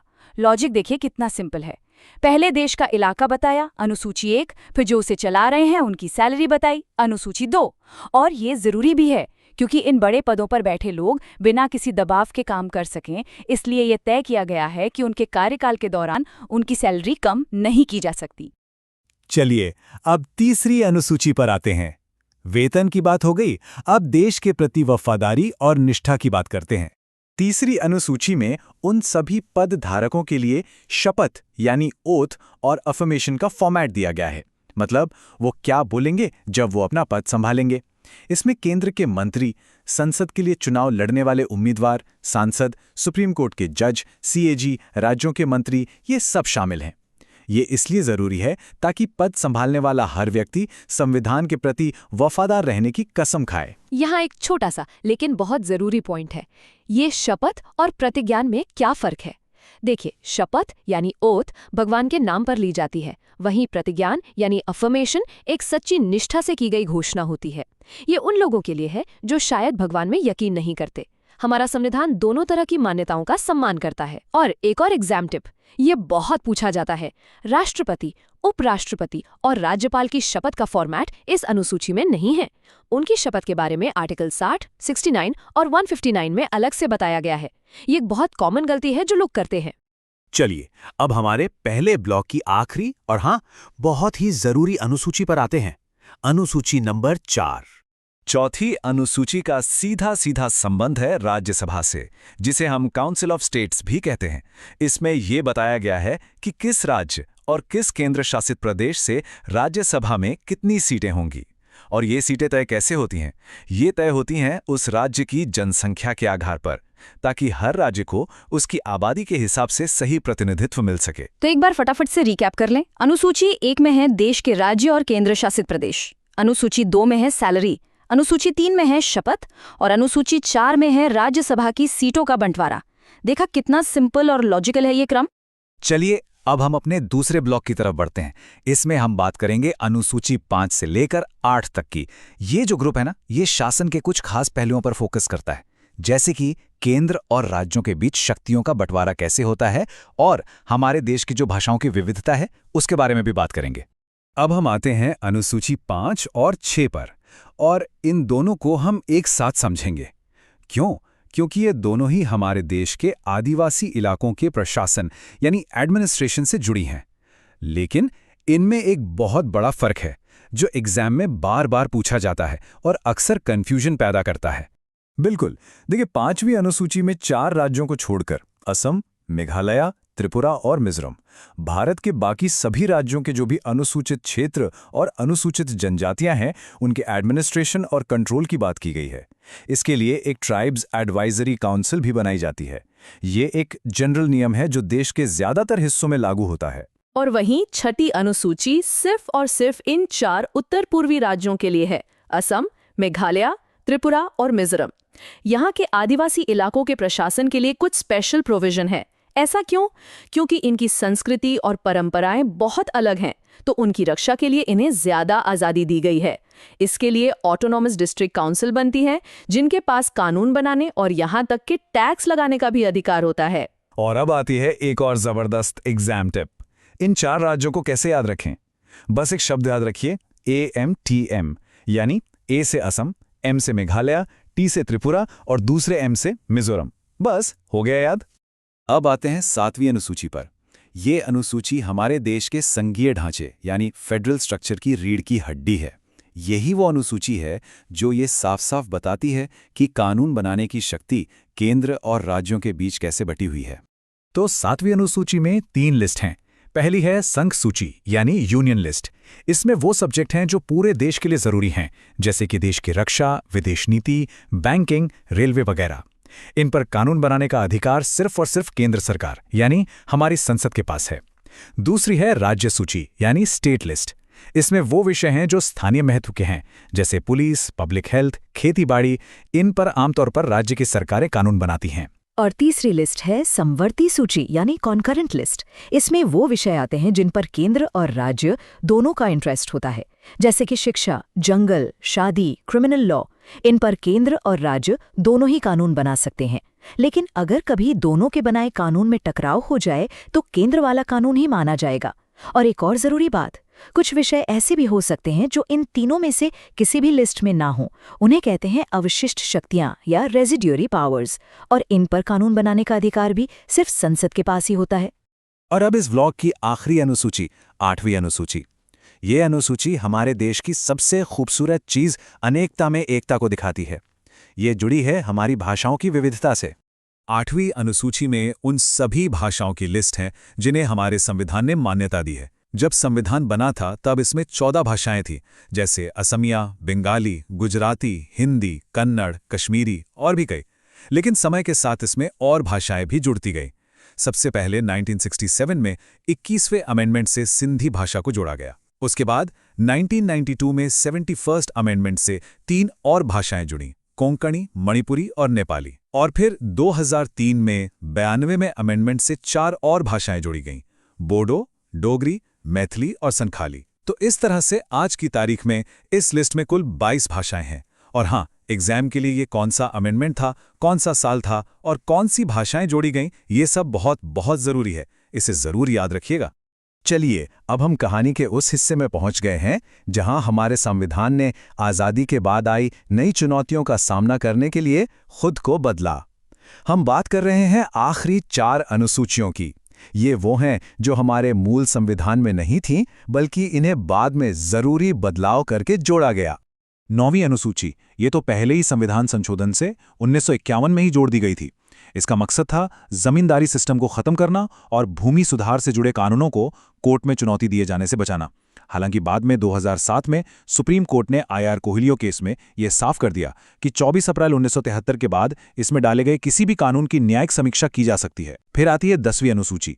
इसे 1985 में 52वें संशोधन से जोड़ा गया और इसे हम एंटी डिफेक्शन लॉ या दल बदल विरोधी कानून के नाम से जानते हैं। ये उस आयाराम गयाराम वाली राजनीति को रोकने के लिए लाया गया था जिसमें नेता चुनाव जीतने के बाद फटाफट पार्टियां बदल लेते थे। और फिर आखिर में आती हैं 11वीं और 12वीं अनुसूचियां, जो 1992 में 73वें और 74वें संशोधन से जोड़ी गईं।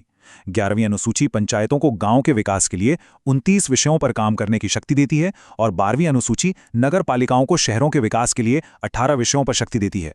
इन्हीं से हमारे लोकल सेल्फ गवर्नमेंट को संवैधानिक दर्जा मिला। तो हमने एक एक करके सभी 12 अनुसूचियों को बहुत अच्छे से समझ लिया है। और अब आता है सबसे मजेदार हिस्सा, वो ट्रिक जिसका सबको इंतजार था। एक ऐसी ट्रिक जिससे ये सारी की सारी अनुसूचियां आपको हमेशा हमेशा के लिए और वो भी सही क्रम में याद हो जाएंगी। तो चलिए इस नॉलेज को दिमाग में एकदम लॉक कर देते हैं। ये बहुत ही फेमस और असरदार ट्रिक है, टीयर्स ऑफ ओल्ड पीएम। चलिए इसे खोलकर देखते हैं। टी से टेरिटरीज यानी हमारे राज्य और क्षेत्र, अनुसूची 1। ई से इमोल्यूमेंट्स यानी वेतन, अनुसूची 2। ए से अफर्मेशंस यानी शपथ, अनुसूची 3। और आर से राज्यसभा, अनुसूची 4। हो गया टीयर्स, अब आगे। एस से शेड्यूल्ड ट्राइब्स, अनुसूची 5। ओ से अदर ट्राइबल एरियाज, अनुसूची 6। एफ से फेडरल लिस्ट यानी शक्तियों का बंटवारा, अनुसूची 7। ओ से ऑफिशियल लैंग्वेजेस यानी भाषाएं, अनुसूची 8। फिर एल से लैंड रिफॉर्म्स, भूमि सुधार, अनुसूची 9। डी से डिफेक्शन यानी दल बदल, अनुसूची 10। पी से पंचायत, अनुसूची 11। और आखिर में एम से म्युनिसिपैलिटीज, अनुसूची 12। बस ये एक line, tears of old PM, और आपको पूरी 12 अनुसूचियां लाइन से याद। बस 2-3 बार मन में दोहरा लीजिए, फिर ये कभी दिमाग से नहीं निकलेगी। तो हमने सब कुछ समझ लिया, मेमोरी ट्रिक्स भी देख ली। अब बारी है ये देखने की कि हमें कितना याद हुआ। चलिए अब अपने ज्ञान को परखते हैं और कुछ असली एग्जाम जैसे सवालों को सॉल्व करने की कोशिश करते हैं। पहला सवाल बहुत ही आसान है, लेकिन लोग अक्सर जल्दी में गलती कर बैठते हैं। सवाल है, भारतीय संविधान में कितनी अनुसूचियां हैं? आपके ऑप्शन है ए 12, 20, 16 या सी 8। जरा सोचिए। इसका सही जवाब है ऑप्शन ए 12। जैसा कि हमने बिल्कुल शुरू में बात की थी, ओरिजिनल संविधान में 8 थीं, बाद में 4 और जोड़ी गईं तो कुल हो गईं 12। हाँ, अगर सवाल में मूल संविधान लिखा हो तब जवाब 8 होगा। इस बात का ध्यान रखना जरूरी है। चलिए अगला सवाल देखते हैं। किस अनुसूची को सबसे पहले संवैधानिक संशोधन से जोड़ा गया था? आपके ऑप्शंस हैं ए 9वीं अनुसूची, बी 10वीं अनुसूची, सी 11वीं अनुसूची या डी 12वीं अनुसूची। इसका सही जवाब है ए 9वीं अनुसूची। इसे 1951 में ही भूमि सुधारों के लिए जोड़ दिया गया था। बाकी ऑप्शंस भी याद कर लेते हैं। 10वीं अनुसूची 1985 में 52वें अमेंडमेंट से आई और 11वीं 12वीं 1992 में 73वें और 74वें अमेंडमेंट से जोड़ी गईं। बिल्कुल, जैसा कि डॉक्टर बी.आर. अंबेडकर ने एक बार कहा था, संविधान सिर्फ वकीलों का दस्तावेज नहीं है, ये जीवन का एक वाहन है और इसकी आत्मा हमेशा समय की आत्मा होती है। और अनुसूचियों का ये 8 से 12 तक का जो सफ़र हमने देखा, वो इस बात का जीता जागता सबूत है कि हमारा संविधान सच में समय की ज़रूरतों के साथ सांस लेता है और खुद को विकसित करता है। तो अब जब हम इस पूरे स्ट्रक्चर को समझ चुके हैं, तो जाते जाते एक सवाल आपके लिए छोड़ जाते हैं जिस पर ज़रूर सोचिएगा। 7वीं अनुसूची में जो शक्तियों का बंटवारा है, संघ सूची, राज्य सूची और समवर्ती सूची, ये आपके राज्य के रोजमर्रा के शासन को कैसे असर डालती हैं? पुलिस, स्वास्थ्य, शिक्षा, इन विषयों के बारे में सोचिए और महसूस कीजिए कि संविधान का ये प्रावधान हमारी जिंदगी से कितना गहरा जुड़ा हुआ है। अपनी सीखने की इस यात्रा को यूं ही जारी रखिए। आप यूपीएससी की तैयारी कर रहे हो, स्टेट पीएससीज की या किसी भी और परीक्षा की, यहाँ से सवाल लगभग हर साल बनते ही बनते हैं। और हम ये पूरे यकीन से कह सकते हैं कि अगर इस पूरे विश्लेषण को ध्यान से समझ लिया तो उद्देशिका से जुड़ा एक भी सवाल एग्जाम में मुश्किल नहीं लगेगा। हम इसके हर पहलू को, हर एक शब्द को बहुत गहराई से समझेंगे। तो चलिए संविधान की इस आत्मा को समझने के इस सफर पर निकलते हैं। बिल्कुल, तो देखिए आज हम इस पूरे टॉपिक को कैसे कवर करेंगे। सबसे पहले हम उद्देशिका का एक परिचय लेंगे, फिर इसके 4 सबसे जरूरी स्तंभों को समझेंगे। इसके बाद हम भारत की प्रकृति बताने वाले हर एक शब्द का विश्लेषण करेंगे, फिर न्याय, स्वतंत्रता और समानता जैसे महान आदर्शों पर विस्तार से बात करेंगे। उद्देशिका का कानूनी विकास देखेंगे और आखिर में इसके महत्व और एग्जाम से जुड़े कुछ बहुत जरूरी टिप्स पर चर्चा करेंगे। तो चलिए पहले भाग से शुरू करते हैं। उद्देशिका की जो नींव है वो उद्देश्य संकल्प यानी ऑब्जेक्टिव्स रेजोल्यूशन पर आधारित है। ये एक बहुत ही ऐतिहासिक दस्तावेज था जिसे पंडित जवाहरलाल नेहरू ने 13 दिसंबर 1946 को संविधान सभा में पेश किया था और फिर 22 जनवरी 1947 को इसे सभी ने मिलकर स्वीकार कर लिया। इसी संकल्प ने हमारे संविधान के पूरे दर्शन और मूल्यों की एक तरह से रूपरेखा तैयार की थी। बहुत सही कहा। इसको और भी आसान भाषा में समझना हो तो ऐसे समझिए कि उद्देशिका हमारे संविधान का पहचान पत्र है, एक आइडेंटिटी कार्ड। जैसे किसी भी किताब की भूमिका यानी प्रीफेस पढ़कर हमें पता चल जाता है कि पूरी किताब में क्या है ना? ठीक वैसे ही उद्देशिका को पढ़कर हमें पूरे भारतीय संविधान का सार, उसका मकसद और उसका पूरा दर्शन समझ में आ जाता है। ये हमारे संविधान निर्माताओं के विचारों और सपनों का एक निचोड़ है। अब आते हैं अगले हिस्से पर। देखिए, उद्देशिका को अगर और बेहतर ढंग से समझना है तो हम इसे 4 मुख्य घटकों या कह सकते हैं कि 4 स्तंभों में बांट सकते हैं। ये तरीका न सिर्फ हमें इसकी बनावट को साफ साफ समझने में मदद करता है, बल्कि एग्जाम में उत्तर लिखने के लिए भी एक बहुत अच्छा ढांचा देता है। और ये 4 स्तंभ तो एग्जाम के लिहाज से बहुत ही ज्यादा महत्वपूर्ण हैं। पहला, ये बताता है कि संविधान की असली शक्ति का स्रोत कौन है, हम भारत के लोग। दूसरा, ये भारतीय राज्य की प्रकृति बताता है कि भारत एक संप्रभु, समाजवादी, पंथनिरपेक्ष, लोकतांत्रिक गणराज्य है। तीसरा, ये संविधान के उद्देश्यों को साफ करता है, न्याय, स्वतंत्रता, समानता और बंधुत्व। और चौथा, ये संविधान को अपनाने की तारीख बताता है, 26 नवंबर 1949। जब भी मेंस परीक्षा में उत्तर लिखना हो, इस फ्रेमवर्क का इस्तेमाल जरूर करें। ये उत्तर को एक बेहतरीन संरचना देता है। चलिए अब हम दूसरे स्तंभ यानी भारतीय राज्य की प्रकृति को बताने वाले इन शक्तिशाली शब्दों का एक एक करके विश्लेषण करते हैं। ये 5 शब्द संप्रभु, समाजवादी, पंथनिरपेक्ष, लोकतांत्रिक और गणराज्य, ये भारत की पूरी राजनीतिक व्यवस्था की नींव है। पहला शब्द है संप्रभु या सोवरेन। इसका मतलब ये है कि भारत किसी भी दूसरे देश पर निर्भर नहीं है और न ही किसी दूसरे देश का डोमिनियन है। ये एक पूरी तरह से स्वतंत्र आजाद राज्य है। अच्छा, तो इसका असल में क्या मतलब हुआ? इसका सीधा सा मतलब ये है कि भारत अपने आंतरिक और बाहरी दोनों मामलों में फैसले लेने के लिए पूरी तरह से स्वतंत्र है। हम अपनी विदेश नीति खुद तय करते हैं। हम किसी भी अंतर्राष्ट्रीय समझौते को मानने या न मानने के लिए आजाद हैं। कोई भी बाहरी शक्ति भारत सरकार को आदेश नहीं दे सकती। अगला शब्द है समाजवादी। अब भारतीय समाजवाद जो है वो लोकतांत्रिक समाजवाद है, साम्यवादी समाजवाद नहीं। इसका मतलब ये हुआ कि हम एक मिश्रित अर्थव्यवस्था में विश्वास करते हैं, जहां पब्लिक और प्राइवेट सेक्टर दोनों मिलकर देश के विकास के लिए काम करते हैं। इसका मुख्य मकसद है गरीबी, बीमारी और अवसर की जो असमानता है उसे खत्म करना। और यहीं पर आता है एक बहुत बड़ा एग्जाम अलर्ट। ये जो समाजवादी शब्द है ये मूल उद्देशिका में नहीं था। इसे 1976 में 42वें संविधान संशोधन के जरिए जोड़ा गया था। ये फैक्ट अक्सर परीक्षाओं में पूछा जाता है, तो इसे अच्छे से याद कर लीजिए। अब बात करते हैं पंथनिरपेक्ष की। देखिए, भारतीय पंथनिरपेक्षता की जो अवधारणा है वो बहुत सकारात्मक है। इसका मतलब ये नहीं है कि राज्य का धर्म से कोई लेना देना ही नहीं है, बल्कि इसका मतलब है कि भारत में सभी धर्मों को राज्य की तरफ से एक जैसा सम्मान और समर्थन मिलेगा। हमारे देश का कोई आधिकारिक धर्म नहीं है। हाँ, और ये पश्चिमी अवधारणा से बिल्कुल अलग है, जहां धर्म और राज्य के बीच एक दीवार होती है, एक सख्त अलगाव होता है। भारत में राज्य सभी धर्मों के मामलों में एक सकारात्मक और निष्पक्ष भूमिका निभाता है, ताकि हर कोई अपनी मान्यताओं का पालन आजादी से कर सके। और हाँ, ये शब्द भी समाजवादी शब्द के साथ 42वें संशोधन से ही जोड़ा गया था। अगला शब्द है लोकतांत्रिक। इसका सीधा सा अर्थ है कि जो सर्वोच्च शक्ति है वो जनता के हाथों में है। अब लोकतंत्र दो तरह का होता है, एक प्रत्यक्ष और दूसरा अप्रत्यक्ष। भारत में हम अप्रत्यक्ष लोकतंत्र का पालन करते हैं, जहां जनता सीधे शासन नहीं करती बल्कि अपने प्रतिनिधियों को चुनती है और उनके माध्यम से शासन करती है। हाँ, और इसका सबसे अच्छा उदाहरण तो हमारे चुनाव हैं। हम सब अपने प्रतिनिधि चुनते हैं जो हमारी ओर से सरकार चलाते हैं और कानून बनाते हैं।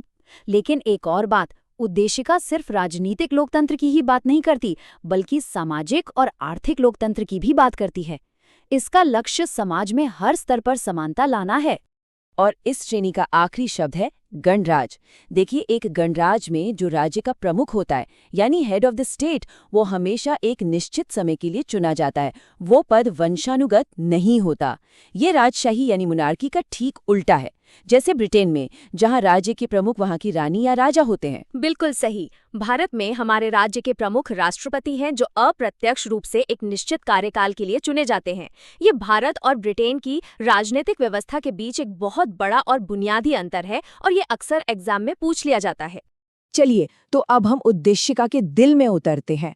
अब बात करते हैं उन महान आदर्शों और मकसदों की जिनका वादा उद्देशिका भारत के हर एक नागरिक से करती है, और ये हैं न्याय, स्वतंत्रता, समानता और बंधुत्व। ये सिर्फ शब्द नहीं है, ये हमारे संविधान का मूल आधार है, उसकी आत्मा है। उद्देशिका 3 तरह के न्याय की बात करती है: सामाजिक, आर्थिक और राजनीतिक।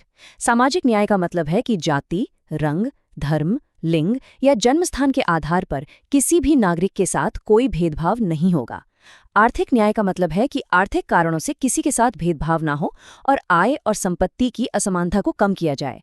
और राजनीतिक न्याय का अर्थ है कि सभी नागरिकों को बराबर राजनीतिक अधिकार मिले, जैसे वोट देने का अधिकार। मिसाल के तौर पर, देश का कोई भी योग्य नागरिक, चाहे वो किसी भी पृष्ठभूमि से हो, चुनाव लड़कर सर्वोच्च पद तक पहुंच सकता है। इन सभी को मौलिक अधिकारों और नीति निदेशक तत्वों के जरिए सुरक्षित किया गया है। अगला आदर्श है स्वतंत्रता।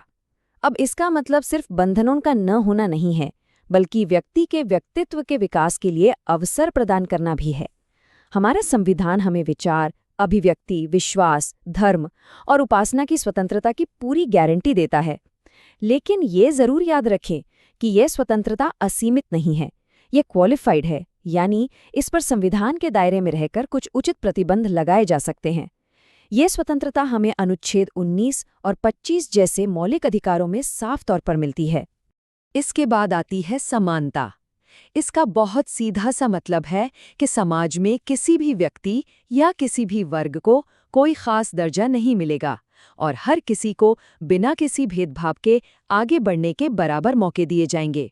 हमारा संविधान समानता के 3 आयामों को सुनिश्चित करता है: नागरिक, राजनीतिक और आर्थिक समानता, जो हमें अनुच्छेद 14, 15, 16 और 39 जैसे प्रावधानों में देखने को मिलती हैं।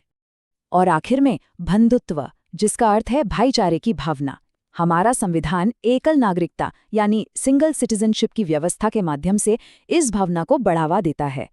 बंधुत्व के 2 उद्देश्य हैं: पहला, हर एक व्यक्ति की गरिमा को सुनिश्चित करना, और दूसरा, राष्ट्र की एकता और अखंडता को बनाए रखना। और हाँ, यहाँ जो अखंडता शब्द है, ये भी 42वें संशोधन के जरिए 1976 में ही जोड़ा गया था। अब एक बहुत ही दिलचस्प और महत्वपूर्ण कानूनी बहस पर आते हैं। सवाल ये था कि क्या उद्देशिका संविधान का हिस्सा है? इस एक सवाल पर सुप्रीम कोर्ट के विचार समय के साथ कैसे बदले, ये जानना बहुत जरूरी है। ये पूरी बहस 2 प्रमुख ऐतिहासिक मामलों के इर्द गिर्द घूमती है। जी हाँ, और ये एक बहुत बड़ा बदलाव था। देखिए, 1960 के बेरूबारी यूनियन मामले में सुप्रीम कोर्ट ने ये माना था कि उद्देशिका संविधान का हिस्सा नहीं है। लेकिन फिर 1973 के ऐतिहासिक केशवानंद भारती मामले में सुप्रीम कोर्ट ने अपने ही पुराने फैसले को पूरी तरह से पलट दिया और ये साफ साफ कहा कि उद्देशिका संविधान का एक अभिन्न अंग है। ये एक लैंडमार्क फैसला था जिसने भारतीय कानून की दिशा ही बदल दी। इस टाइमलाइन से पूरी कानूनी यात्रा बिल्कुल स्पष्ट हो जाती है। 1960 बेरूबारी केस उद्देशिका हिस्सा नहीं है। फिर 1973 केशवानंद भारती केस उद्देशिका संविधान का हिस्सा है और संसद अनुच्छेद 368 के तहत इसमें संशोधन भी कर सकती है, लेकिन इसके मूल ढांचे यानी बेसिक स्ट्रक्चर को नहीं बदल सकती। और इसी फैसले के आधार पर 1976 में 42वां संशोधन किया गया, जो उद्देशिका में किया गया आज तक का पहला और एकमात्र संशोधन है। और ये रहा एक और जबरदस्त एग्जाम अलर्ट। 42वें संशोधन ने उद्देशिका में 3 नए शब्द जोड़े थे। इनको बिल्कुल रट लीजिए: समाजवादी, सोशलिस्ट, पंथनिरपेक्ष, सेक्युलर और अखंडता, इंटीग्रिटी। परीक्षा में ये बार बार पूछा जाता है कि कौन से शब्द जोड़े गए और किस संशोधन के तहत जोड़े गए। और साल भी याद रखें, 1976। तो अब हम अपनी चर्चा के अंतिम चरण में हैं। आइए उद्देशिका के महत्व को और परीक्षा के लिए कुछ अंतिम सुझावों को संक्षेप में समझ लेते हैं। उद्देशिका हमारे संविधान निर्माताओं के महान और उदात्त दृष्टिकोण को दिखाती है। ये उन मूल सिद्धांतों का प्रतीक है जिन पर हमारा पूरा संविधान आधारित है। संविधान सभा के एक बहुत ही प्रमुख सदस्य थे के.एम. मुंशी। उनका ये कथन बहुत गहरा है। उन्होंने उद्देशिका को हमारी राजनीतिक जन्मकुंडली कहा था। मतलब जैसे एक जन्मकुंडली किसी व्यक्ति के भविष्य का खाका खींचती है, ठीक वैसे ही उद्देशिका हमारे संप्रभु लोकतांत्रिक गणराज्य के भविष्य की रूपरेखा और उसके लक्ष्यों को हमारे सामने रखती है। इस कथन का उपयोग मेंस के उत्तरों में करने से वो और भी प्रभावशाली बन सकते हैं। चलिए, अब एग्जाम के लिए सबसे जरूरी बातें एक बार फिर से जल्दी से दोहराते हैं। याद रखिएगा, संविधान को अपनाने की तिथि है 26 नवंबर 1949 और इसे पूरी तरह लागू करने की तिथि है 26 जनवरी 1950, जिसे हम गणतंत्र दिवस के रूप में मनाते हैं। शक्ति का स्रोत कौन है?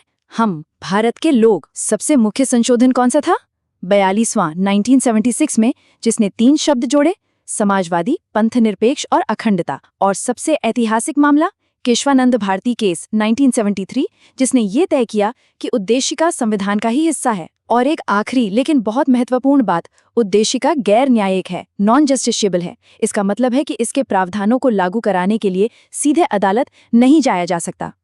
तो जैसा कि हमने शुरू में कहा था, उद्देशिका संविधान का पहचान पत्र है, लेकिन ये सिर्फ एक दस्तावेज नहीं है, ये एक जीवित दर्शन है। तो अंत में हम सभी के लिए एक विचार छोड़ जाते हैं।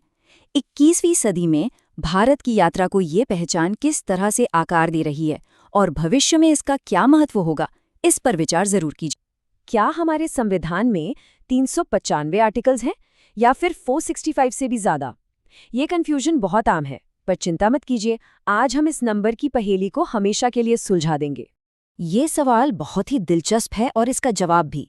देखिए, मजे की बात यह है कि दोनों ही नंबर अपनी अपनी जगह सही हैं।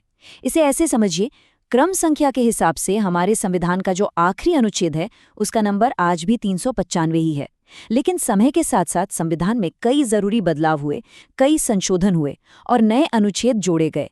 अब इन्हें अलग से नंबर देने के बजाय मौजूदा अनुच्छेदों में ही क ख लगाकर जोड़ दिया गया, जैसे अनुच्छेद 21 क, जो शिक्षा का अधिकार है। तो जब हम इन सबको एक साथ गिनते हैं तो ये गिनती 465 के भी पार चली जाती है। तो क्रम से देखें तो 395 और कुल गिनती में 465 से भी ज्यादा। वाह, क्या बढ़िया तरीके से समझाया है। तो अब ये नंबर का कंफ्यूजन तो दूर हो गया। चलिए अब देखते हैं कि आज हम किन किन टॉपिक्स पर बात करने वाले हैं। सबसे पहले हम संविधान के बेसिक स्ट्रक्चर को समझेंगे, फिर नागरिकों के अधिकार और कर्तव्यों की बात करेंगे, उसके बाद जानेंगे कि हमारी सरकार काम कैसे करती है, फिर आएगी न्यायपालिका की बारी जो हमारे संविधान की रक्षक है, और आखिर में हम कुछ और जरूरी संवैधानिक संस्थाओं के बारे में जानेंगे और परीक्षा के लिए जो सबसे जरूरी पॉइंट्स हैं उन्हें रिवाइज करेंगे। तो हमारा पहला पड़ाव है संविधान का दिल, यानी नागरिक और राज्य के बीच का रिश्ता। इस हिस्से में हम दो बहुत महत्वपूर्ण चीजों पर फोकस करेंगे। पहला, मौलिक अधिकार जो संविधान हर नागरिक को देता है, और दूसरा, राज्य के नीति निर्देशक तत्व, यानी वो सिद्धांत जो एक अच्छे राज्य की स्थापना के लिए सरकार को रास्ता दिखाते हैं। बिल्कुल, और जब बात मौलिक अधिकारों की होती है तो ये वो गारंटी है जिन्हें किसी भी हाल में नागरिकों से छीना नहीं जा सकता। आज हम 3 बहुत ही खास अनुच्छेदों को समझेंगे। पहला, अनुच्छेद 14 जो कानून के सामने बराबरी का अधिकार देता है। दूसरा, अनुच्छेद 17 जो छूनाछूत जैसी सामाजिक बुराई को खत्म करता है। और तीसरा, अनुच्छेद 22 जो हमें गलत तरीके से गिरफ्तार होने से बचाता है। चलिए अनुच्छेद 14 को थोड़ा और गहराई से देखते हैं, क्योंकि इसके अंदर 2 अलग-अलग आइडिया छिपे हैं। पहला है विधि के समक्ष समता, जो हमने ब्रिटिश सिस्टम से लिया है। इसका मतलब सीधा है, कानून के लिए सब एक बराबर हैं, चाहे कोई कितना भी बड़ा क्यों ना हो, किसी को कोई स्पेशल ट्रीटमेंट नहीं मिलेगा। और दूसरा हिस्सा है विधियों का समान संरक्षण, जो अमेरिकी संविधान से लिया गया है। ये कहता है कि एक जैसी परिस्थिति वाले लोगों के लिए एक जैसा कानून होना चाहिए। मतलब राज्य जरूरत के हिसाब से अलग-अलग ग्रुप्स के लिए अलग कानून बना सकता है, ताकि असल में समानता आ सके, जैसे महिलाओं या बच्चों के लिए कुछ खास प्रावधान करना। तो ये तो हुए नागरिकों के अधिकार। अब बात करते हैं राज्य के कर्तव्यों की। ये हैं राज्य के नीति निर्देशक तत्व या डीपीएसपी, जिनका जिक्र अनुच्छेद 36 से 51 में है। देखिए, मौलिक अधिकारों की तरह आप इन्हें लागू करवाने के लिए कोर्ट नहीं जा सकते, लेकिन ये देश को चलाने के लिए बहुत जरूरी हैं। डॉक्टर BR अम्बेडकर ने तो इन्हें संविधान की अनोखी विशेषता कहा था। ये सरकार के लिए एक तरह से नैतिक गाइडलाइंस है कि देश के लिए नीतियां बनाते समय किन बातों का ध्यान रखना है। और इनमें कुछ बहुत ही कमाल के सिद्धांत हैं, जैसे अनुच्छेद 39A। ये कहता है कि कोई भी व्यक्ति सिर्फ इसलिए न्याय से दूर न रह जाए क्योंकि उसके पास पैसे नहीं हैं। फिर है अनुच्छेद 40 जो गांधी जी के ग्राम स्वराज्य के सपने को पूरा करने की बात करता है, और इसी से प्रेरणा लेकर 73वां संविधान संशोधन हुआ था। अनुच्छेद 44 जो यूनिफॉर्म सिविल कोड की बात करता है, ये आज भी एक बहुत बड़ा बहस का मुद्दा है। और अनुच्छेद 45 जो छोटे बच्चों की देखभाल और शिक्षा पर जोर देता है। ये सब मिलकर एक बेहतर समाज बनाने का लक्ष्य रखते हैं। चलिए, तो अब नागरिक और राज्य के रिश्ते को समझने के बाद आगे बढ़ते हैं और देखते हैं कि सरकार की पूरी मशीनरी काम कैसे करती है। इस सेक्शन में हम देखेंगे कि केंद्र सरकार यानी कार्यपालिका और विधायिका की शक्तियां और काम क्या हैं और कौन से अनुच्छेद इन्हें परिभाषित करते हैं। जब हम केंद्र सरकार या संघ की कार्यपालिका की बात करते हैं तो इसमें मुख्य तौर पर राष्ट्रपति, उपराष्ट्रपति, प्रधानमंत्री और उनकी कैबिनेट और महान्यायवादी यानी अटॉर्नी जनरल आते हैं। संविधान में इन सभी के काम, चुनाव और जिम्मेदारियों को बहुत साफ तौर पर बताया गया है। आइए एक एक करके कुछ सबसे अहम अनुच्छेदों पर नजर डालते हैं। तो सबसे पहले आते हैं देश के प्रथम नागरिक यानी राष्ट्रपति। उनका चुनाव कैसे होता है ये बताता है अनुच्छेद 54। राष्ट्रपति का चुनाव हम और आप सीधे नहीं करते।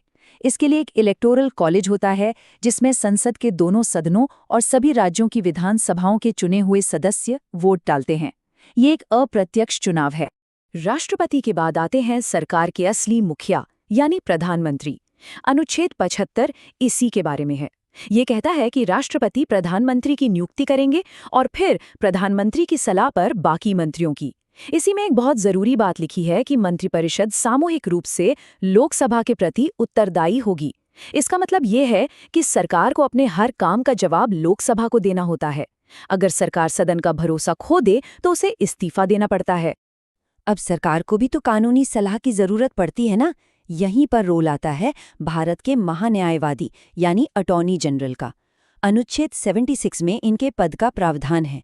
ये सरकार के सबसे बड़े कानूनी सलाहकार और वकील होते हैं। ये संसद की बैठकों में हिस्सा ले सकते हैं, बोल सकते हैं, लेकिन वोट नहीं डाल सकते। बिल्कुल। और अनुच्छेद 78 एक बहुत ही जरूरी संतुलन बनाता है। ये प्रधानमंत्री के कर्तव्यों को बताता है। इसके मुताबिक ये प्रधानमंत्री की ड्यूटी है कि वो कैबिनेट के सभी फैसलों और देश के प्रशासन से जुड़ी सारी जानकारी राष्ट्रपति को दें। ये एक तरह से प्रधानमंत्री और राष्ट्रपति के बीच कम्युनिकेशन का एक ऑफिशियल चैनल है। अच्छा, तो ये तो हो गई सरकार की बात, पर कानून बनता कैसे है? ये पूरी कहानी अनुच्छेद 111 में है। बहुत आसान है। सबसे पहले एक बिल यानी विधेयक संसद के दोनों सदनों से पास होता है, फिर वो राष्ट्रपति के पास उनकी सहमति के लिए जाता है। अब राष्ट्रपति के पास 3 ऑप्शन होते हैं। वो या तो उस पर साइन कर दें और वो कानून बन जाए, या फिर अपनी सहमति रोक लें, या फिर अगर वो मनी बिल नहीं है तो उसे एक बार फिर से सोचने के लिए संसद को वापस भेज सकते हैं। और हाँ, जब बात पैसों से जुड़े मामलों की आती है तो संविधान और भी ज्यादा स्पष्ट हो जाता है। अनुच्छेद 110 धन विधेयक या मनी बिल को परिभाषित करता है। ये सीधे सीधे टैक्स या सरकारी खजाने से जुड़े मामलों के लिए होता है। वहीं अनुच्छेद 117 वित्त विधेयकों के बारे में बताता है। यहाँ एक बात याद रखिएगा, हर मनी बिल एक फाइनेंस बिल होता है, पर हर फाइनेंस बिल मनी बिल नहीं होता। और अनुच्छेद 119 संसद को यह अधिकार देता है कि वो वित्तीय मामलों से जुड़ी अपनी प्रक्रिया खुद तय करे। तो सरकार के 2 स्तंभों कार्यपालिका और विधायिका को समझने के बाद अब हम आते हैं लोकतंत्र के तीसरे और बेहद जरूरी स्तंभ पर, हमारी न्यायपालिका। ये सिर्फ इंसाफ नहीं करती, बल्कि ये हमारे संविधान की संरक्षक और अंतिम व्याख्याकार भी है। मतलब संविधान का असली मतलब क्या है, ये तय करने का अधिकार न्यायपालिका के पास है। हमारी न्यायपालिका की संरचना को समझने के लिए ये टेबल बहुत काम की है। देखिए, अनुच्छेद 124 सुप्रीम कोर्ट की स्थापना की बात करता है, तो वहीं अनुच्छेद 214 कहता है कि हर राज्य में एक हाई कोर्ट होगा। जब मौलिक अधिकारों के हनन की बात आती है तो अनुच्छेद 32 के तहत सीधे सुप्रीम कोर्ट और अनुच्छेद 226 के तहत हाई कोर्ट जाया जा सकता है। और आखिर में अनुच्छेद 129 और 215 सुप्रीम कोर्ट और हाई कोर्ट को अभिलेख न्यायालय का दर्जा देते हैं। इसका मतलब है कि इनके फैसले रिकॉर्ड किए जाते हैं और वो एक मिसाल की तरह काम करते हैं। सरकार और न्यायपालिका के अलावा भी हमारे संविधान ने कुछ ऐसी स्वतंत्र संस्थाएं बनाई हैं जो देश के शासन को चलाने में बहुत महत्वपूर्ण भूमिका निभाती हैं। ये संस्थाएं सुनिश्चित करती हैं कि सिस्टम में पारदर्शिता और निष्पक्षता बनी रहे। चलिए इनमें से कुछ प्रमुख संस्थाओं पर एक नज़र डालते हैं। बिल्कुल, ये देश के वो वॉचडॉग्स हैं जो सिस्टम पर नजर रखते हैं। सबसे पहले अनुच्छेद 148 के तहत आते हैं CAG, यानी भारत के नियंत्रक एवं महालेखा परीक्षक। इन्हें पब्लिक के पैसे का रखवाला भी कहा जाता है। ये सरकार के हर खर्चे का हिसाब किताब जांचते हैं। फिर राज्यों में अनुच्छेद 155 के तहत राज्यपाल और 164 के तहत मुख्यमंत्री की नियुक्ति होती है। अनुच्छेद 280 वित्त आयोग की स्थापना करता है, जो केंद्र और राज्यों के बीच टैक्स के पैसे का बंटवारा कैसे हो ये बताता है। और हाँ, अनुच्छेद 315 जो UPSC और राज्यों के लोक सेवा आयोगों की स्थापना करता है, जो निष्पक्ष तरीके से अधिकारियों की भर्ती करते हैं। तो हमने इस संविधान की एक लंबी यात्रा तय कर ली है। अब हम आ गए हैं अपने आखिरी और शायद सबसे जरूरी सेक्शन पर, परीक्षा के लिए क्या याद रखें। यहाँ हम उन सभी अनुच्छेदों को एक साथ देखेंगे जो एग्जाम में बार बार पूछे जाते हैं। ये आपके लिए एक फास्ट रिवीजन जैसा होगा। तो इस लिस्ट पर खास ध्यान दीजिए। मौलिक अधिकारों में से अनुच्छेद 14 और अनुच्छेद 32, 22, 26 हमेशा से ही बहुत महत्वपूर्ण रहे हैं। DPSP में अनुच्छेद 40 यानी ग्राम पंचायत अक्सर पूछा जाता है। सरकार की कार्यप्रणाली में अनुच्छेद 75 प्रधानमंत्री और अनुच्छेद 123 भी बहुत खास है। अनुच्छेद 123 राष्ट्रपति को अध्यादेश जारी करने की शक्ति देता है, यानी जब संसद नहीं चल रही हो तब अस्थायी कानून बनाने की शक्ति। और संवैधानिक संस्थाओं में से अनुच्छेद 148 CAG और अनुच्छेद 315 UPSC को तो बिल्कुल नहीं भूलना है। ये लिस्ट आपकी तैयारी के लिए एक परफेक्ट स्टार्टिंग पॉइंट है। तो दोस्तों, इसी के साथ हमारा आज का ये सफर यहीं खत्म होता है। हमने संविधान के कुछ सबसे अहम पड़ावों को समझा, पर एक बात हमेशा याद रखिएगा, हमारा संविधान कोई किताब में बंद दस्तावेज नहीं है।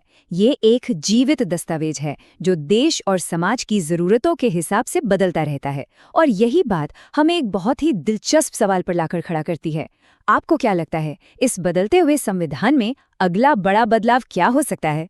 इस सवाल पर जरूर सोचिएगा। हम संसदीय और अध्यक्षीय शासन प्रणालियों को इतनी गहराई से समझेंगे कि इस विषय पर आपका कोई भी सवाल नहीं बचेगा। और हाँ, ये बात मैं पूरे भरोसे से कह रही हूँ, ये टॉपिक एग्जाम में लगभग हर साल पूछा ही जाता है, चाहे वो प्रीलिम्स में इसकी विशेषताओं को लेकर हो या फिर मेंस में इसके विश्लेषणात्मक पहलुओं पर। इसलिए इस विश्लेषण को बहुत ध्यान से देखना और समझना आपके लिए बहुत बहुत महत्वपूर्ण है। तो चलिए शुरू करते हैं। बिल्कुल, तो चलिए देखते हैं कि आज की हमारी चर्चा का रोड मैप क्या है। हमने इसे 5 हिस्सों में बांटा है ताकि सब कुछ एकदम साफ समझ में आए। सबसे पहले हम शासन और सरकार जैसी कुछ बुनियादी बातों को समझेंगे। फिर हम संसदीय और अध्यक्षीय प्रणालियों की एक विशेषता का गहराई से विश्लेषण करेंगे। इसके बाद हम दोनों के बीच के प्रमुख अंतरों को एक टेबल के जरिए समझेंगे जो एग्जाम के लिए बहुत जरूरी है। और आखिर में दोनों के गुण और दोषों पर चर्चा करते हुए एक निष्कर्ष पर पहुंचेंगे। चलिए, तो पहले सेक्शन से शुरू करते हैं, शासन प्रणाली की मूल बातें। कहते हैं ना, किसी भी बड़ी इमारत को समझने से पहले उसकी नींव को मजबूत करना बहुत जरूरी होता है ना? एकदम सही कहा। तो सबसे पहले शासन या गवर्नेंस शब्द को ही समझ लेते हैं। देखिए, कई लोग शासन और सरकार को एक ही मान लेते हैं, लेकिन ऐसा है नहीं। शासन एक बहुत बड़ा, एक व्यापक कॉन्सेप्ट है। इसे ऐसे समझिए, अगर सरकार एक गाड़ी है तो शासन वो पूरा का पूरा सिस्टम है जिसमें वो गाड़ी चलती है, मतलब सड़कें, ट्रैफिक के नियम और सिग्नल। शासन में सरकार के साथ साथ नागरिक, निजी कंपनियां, NGO ये सब शामिल होते हैं जो मिलकर निर्णय लेने और उन्हें लागू करने की प्रक्रिया का हिस्सा बनते हैं। अच्छा, मतलब शासन एक बड़ी प्रक्रिया है और सरकार उस प्रक्रिया को चलाने वाला एक इंजन या एक साधन है। तो सरकार उन लोगों का एक खास समूह हुआ, जैसे प्रधानमंत्री और उनके मंत्री, जिन्हें एक तय समय के लिए देश चलाने का अधिकार मिलता है। क्या आप इसे एक उदाहरण से और साफ कर सकते हैं? बिल्कुल, इसे समझने के लिए हमें 2 और महत्वपूर्ण पदों को समझना होगा, राज्याध्यक्ष और शासनाध्यक्ष। राज्याध्यक्ष यानी हेड ऑफ स्टेट देश का एक औपचारिक प्रमुख होता है। वो पूरे राष्ट्र की एकता का प्रतीक है, जैसे भारत के राष्ट्रपति या ब्रिटेन की महारानी। दूसरी तरफ शासनाध्यक्ष यानी हेड ऑफ गवर्नमेंट वो व्यक्ति होता है जिसके पास सरकार चलाने की असली ताकत होती है, जो दिन प्रतिदिन के फैसले लेता है, जैसे हमारे देश में प्रधानमंत्री। संसदीय प्रणाली को समझने के लिए ये अंतर जानने ही सबसे पहली सीढ़ी है। बहुत बढ़िया। अब जब नींव एकदम साफ हो गई है तो चलिए अपने दूसरे सेक्शन पर चलते हैं, संसदीय प्रणाली का विश्लेषण। इस सिस्टम को अक्सर वेस्टमिंस्टर मॉडल भी कहा जाता है।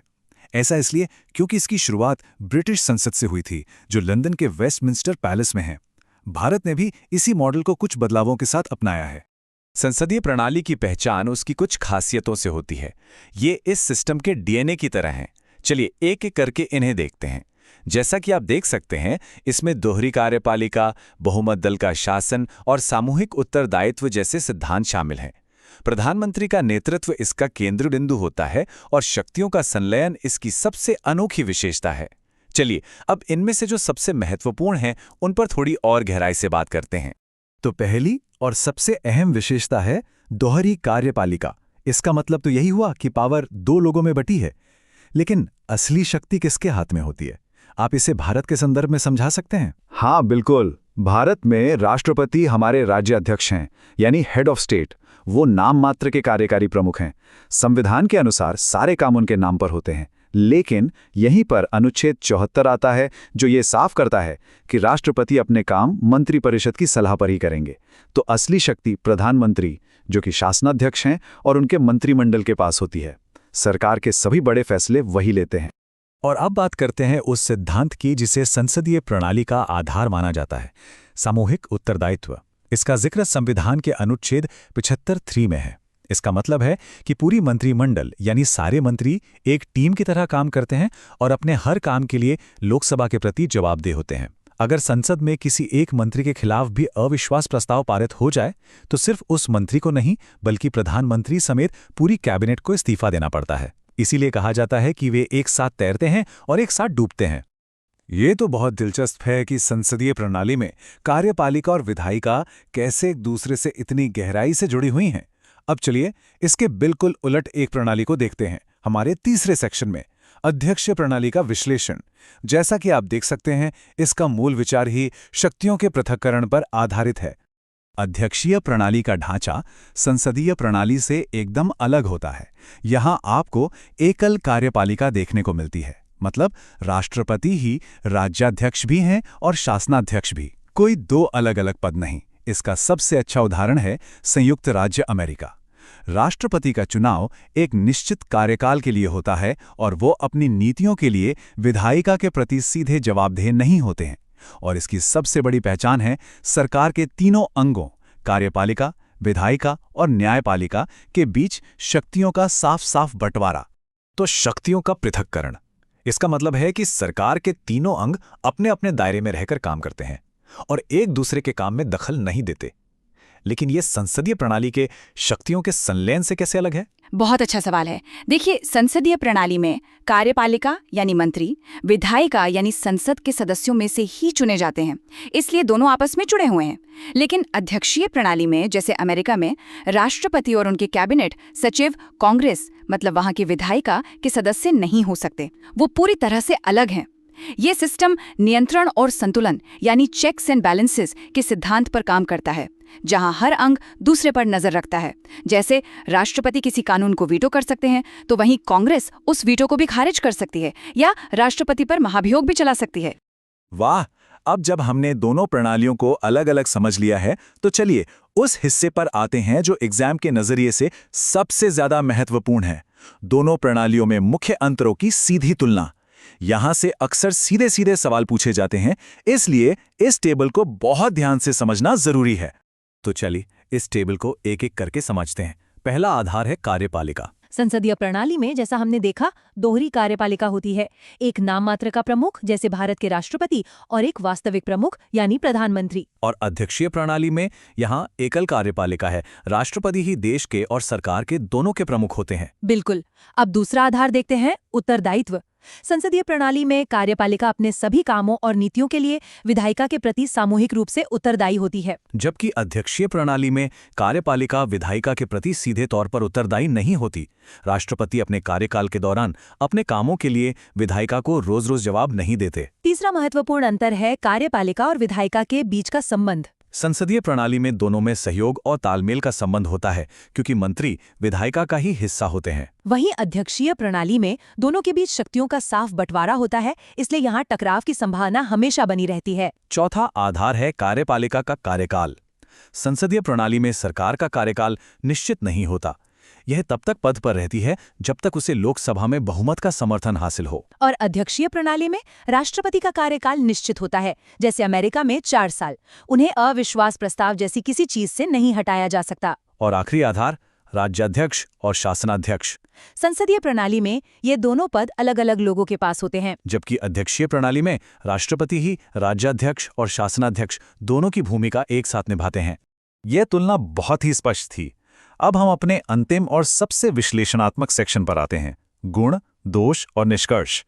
मेंस परीक्षा के लिए जहां आपको एनालिटिकल उत्तर लिखने होते हैं, वहां किसी भी सिस्टम के फायदे और नुकसान दोनों की संतुलित समझ होना बहुत जरूरी है। चलिए पहले संसदीय प्रणाली के गुणों की बात करते हैं। इसका सबसे बड़ा फायदा यह है कि विधायिका और कार्यपालिका के बीच तालमेल रहता है, जिससे कानून बनाना और लागू करना आसान हो जाता है। दूसरा, ये एक जिम्मेदार सरकार सुनिश्चित करती है, क्योंकि सरकार से रोजाना संसद में सवाल पूछे जा सकते हैं और अगर वो सही से काम ना करे तो अविश्वास प्रस्ताव से उसे हटाया भी जा सकता है। वहीं अध्यक्षीय प्रणाली का सबसे बड़ा गुण है सरकार की स्थिरता। राष्ट्रपति का कार्यकाल तय होता है, इसलिए वो राजनीतिक उठापटक की चिंता किए बिना लंबी अवधि की नीतियां बना सकते हैं। इसके अलावा प्रशासन में दक्षता आती है, क्योंकि राष्ट्रपति अपनी कैबिनेट में किसी भी क्षेत्र के विशेषज्ञों को शामिल कर सकते हैं, जरूरी नहीं कि वो राजनेता ही हों। अब कमियों पर भी नजर डालना जरूरी है। संसदीय प्रणाली की सबसे बड़ी कमी है अस्थिरता की संभावना। अगर किसी पार्टी को स्पष्ट बहुमत न मिले तो गठबंधन सरकारें बनती हैं, जो अक्सर समय से पहले गिर जाती हैं, जैसा हमने भारत में 1990 के दशक में कई बार देखा। साथ ही अगर किसी एक दल को बहुत ज्यादा बहुमत मिल जाए तो कैबिनेट के तानाशाही करने का खतरा भी बना रहता है। दूसरी तरफ अध्यक्षीय प्रणाली में कार्यपालिका और विधायिका के बीच टकराव का खतरा हमेशा बना रहता है। सोचिए, अगर राष्ट्रपति एक पार्टी का हो और संसद में दूसरी पार्टी का बहुमत हो तो काम करना बहुत मुश्किल हो जाता है। अमेरिका में होने वाले गवर्नमेंट शटडाउन इसी का उदाहरण है।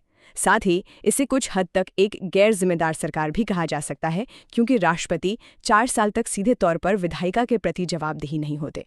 और यहाँ आप सभी के लिए एक बहुत ही काम की एग्जाम टिप। जब भी आपसे इन दो प्रणालियों की तुलना करने के लिए कहा जाए तो हमेशा एक टेबल बनाकर या बिंदुओं में अपना उत्तर लिखें। इससे आपका उत्तर साफ सुथरा और स्ट्रक्चर्ड लगता है और किसी भी एनालिटिकल सवाल में अपना पक्ष रखने से पहले दोनों प्रणालियों के गुण और दोष जरूर बताएं। इससे एग्जामिनर को आपकी बैलेंस्ड समझ का पता चलता है और आपको ज्यादा से ज्यादा नंबर मिलते हैं। तो चलिए आज की पूरी चर्चा को 3 मुख्य बिंदुओं में समेटते हैं। पहली बात, संसदीय प्रणाली सहयोग और समन्वय के सिद्धांत पर आधारित है, जहां कार्यपालिका और विधायिका की शक्तियां आपस में मिली होती हैं। दूसरी बात, अध्यक्षीय प्रणाली शक्तियों के पृथक्करण के सिद्धांत पर काम करती है। और तीसरी और सबसे महत्वपूर्ण बात, दोनों के बीच का जो मूल अंतर है वो कार्यपालिका की विधायिका के प्रति जवाबदेही में छिपा है। तो आज हमने इन दोनों शासन प्रणालियों को विस्तार से समझा। हमारे संविधान निर्माताओं ने संसदीय प्रणाली को इसलिए अपनाया क्योंकि ये भारत जैसे विविधता से भरे समाज को प्रतिनिधित्व देने और एक जिम्मेदार सरकार बनाने के लिए बेहतर मानी गई। लेकिन इसके सामने अस्थिरता की चुनौती भी रही है। वहीं अध्यक्षीय प्रणाली स्थिरता तो देती है, पर उसमें टकराव और तानाशाही का खतरा भी है। तो ये सवाल जरूर सोचिएगा कि आज के बदलते समय में भारत के भविष्य के लिए कौन सा रास्ता ज्यादा बेहतर है, जिम्मेदारी वाला मौजूदा मॉडल या फिर स्थिरता देने वाला कोई और विकल्प। हम बात कर रहे हैं आधुनिक भारत के निर्माण की। यह सिर्फ एक कहानी नहीं है, बल्कि उस बहुत बड़ी और मुश्किल प्रक्रिया को समझने की कोशिश है कि कैसे आज़ादी के बाद एक बिखरे हुए नक्शे को जोड़कर एक मजबूत अखंड राष्ट्र की नींव रखी गई। तो चलिए इस सफर की शुरुआत एक सवाल से करते हैं। जरा सोचिए, 15 अगस्त 1947 की सुबह जब भारत ने आज़ादी की पहली सांस ली तो उसका नक्शा असल में दिखता कैसा था। कल्पना कीजिए एक ऐसा नक्शा जो आज के भारत से एकदम अलग था, जहां सैकड़ों छोटी बड़ी रियासतें अपनी अलग पहचान और अपने अलग झंडे के साथ मौजूद थीं। ये आज जैसा एक भारत नहीं था, बल्कि चुनौतियों से भरा एक बहुत ही उलझा हुआ नक्शा था। और उन चुनौतियों का पैमाना आप इस एक नंबर से समझ सकते हैं, 552। जी हाँ, ये ब्रिटिश भारत की भौगोलिक सीमाओं के अंदर मौजूद देसी रियासतों की संख्या थी। सोचिए, हर रियासत का अपना राजा या नवाब, अपना प्रशासन, अपने कानून और अपनी पहचान। इन सबको एक साथ एक लोकतांत्रिक ढांचे में लाना, ये शायद दुनिया के इतिहास की सबसे बड़ी पॉलिटिकल इंजीनियरिंग की चुनौतियों में से एक था। तो इतनी बड़ी और उलझी हुई कहानी को हम समझेंगे कैसे? आज के इस सफर को और आसान बनाने के लिए हम इसे कुछ हिस्सों में बांट कर देखेंगे। सबसे पहले एक नए राष्ट्र के सामने क्या चुनौती थी, फिर उन देसी रियासतों का ऐतिहासिक एकीकरण कैसे हुआ, उसके बाद उठी भाषाई राज्यों की मांग, फिर आया राज्य पुनर्गठन आयोग, भारत का बदलता नक्शा और आखिर में हम उस संवैधानिक ढांचे को समझेंगे जो आज भी इन बदलावों को मुमकिन बनाता है। चलिए पहले हिस्से से शुरू करते हैं। देखिए, भारतीय स्वतंत्रता अधिनियम 1947 ने हमें आज़ादी तो दी, लेकिन साथ ही एक बहुत बड़ा संकट भी खड़ा कर दिया। इस कानून के तहत ब्रिटिश सरकार ने इन 552 रियासतों पर से अपनी संप्रभुता यानी कंट्रोल खत्म कर दिया। इसे ही लैप्स ऑफ पैरामाउंसी कहते हैं। इसका सीधा सा मतलब ये था कि ब्रिटिश ताज का इन रियासतों पर से नियंत्रण खत्म हो गया था और वो तकनीकी तौर पर पूरी तरह से आज़ाद हो गई थीं। बिल्कुल, और इसी वजह से इन सभी रियासतों के शासकों को 3 विकल्प दिए गए थे। पहला, वो भारत में शामिल हो सकते थे, दूसरा, वो पाकिस्तान में शामिल हो सकते थे, या फिर तीसरा, वो एक स्वतंत्र देश के तौर पर भी बने रह सकते थे। ये एक बहुत ही खतरनाक सिचुएशन थी, क्योंकि अगर ज्यादातर बड़ी रियासतें स्वतंत्र रहने का फैसला कर लेती तो भारत का नक्शा किसी फटे हुए कपड़े की तरह टुकड़ों में बंट जाता और एक मजबूत राष्ट्र का सपना शायद कभी पूरा ही नहीं हो पाता। अब आते हैं दूसरे और शायद सबसे जरूरी हिस्से पर, देसी रियासतों का एकीकरण। ये नए नए आज़ाद हुए भारत के लिए पहली और सबसे बड़ी परीक्षा थी, ये सिर्फ एक राजनीतिक चुनौती नहीं थी, बल्कि ये भारत के विचार की ही परीक्षा थी।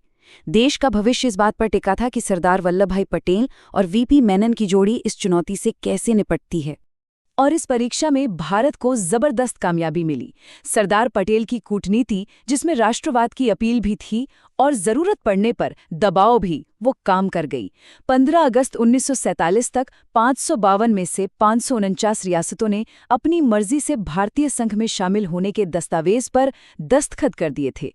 लेकिन कहानी में ट्विस्ट अभी बाकी था। 3 रियासतें थीं जिन्होंने आनाकानी की, हैदराबाद, जूनागढ़ और कश्मीर।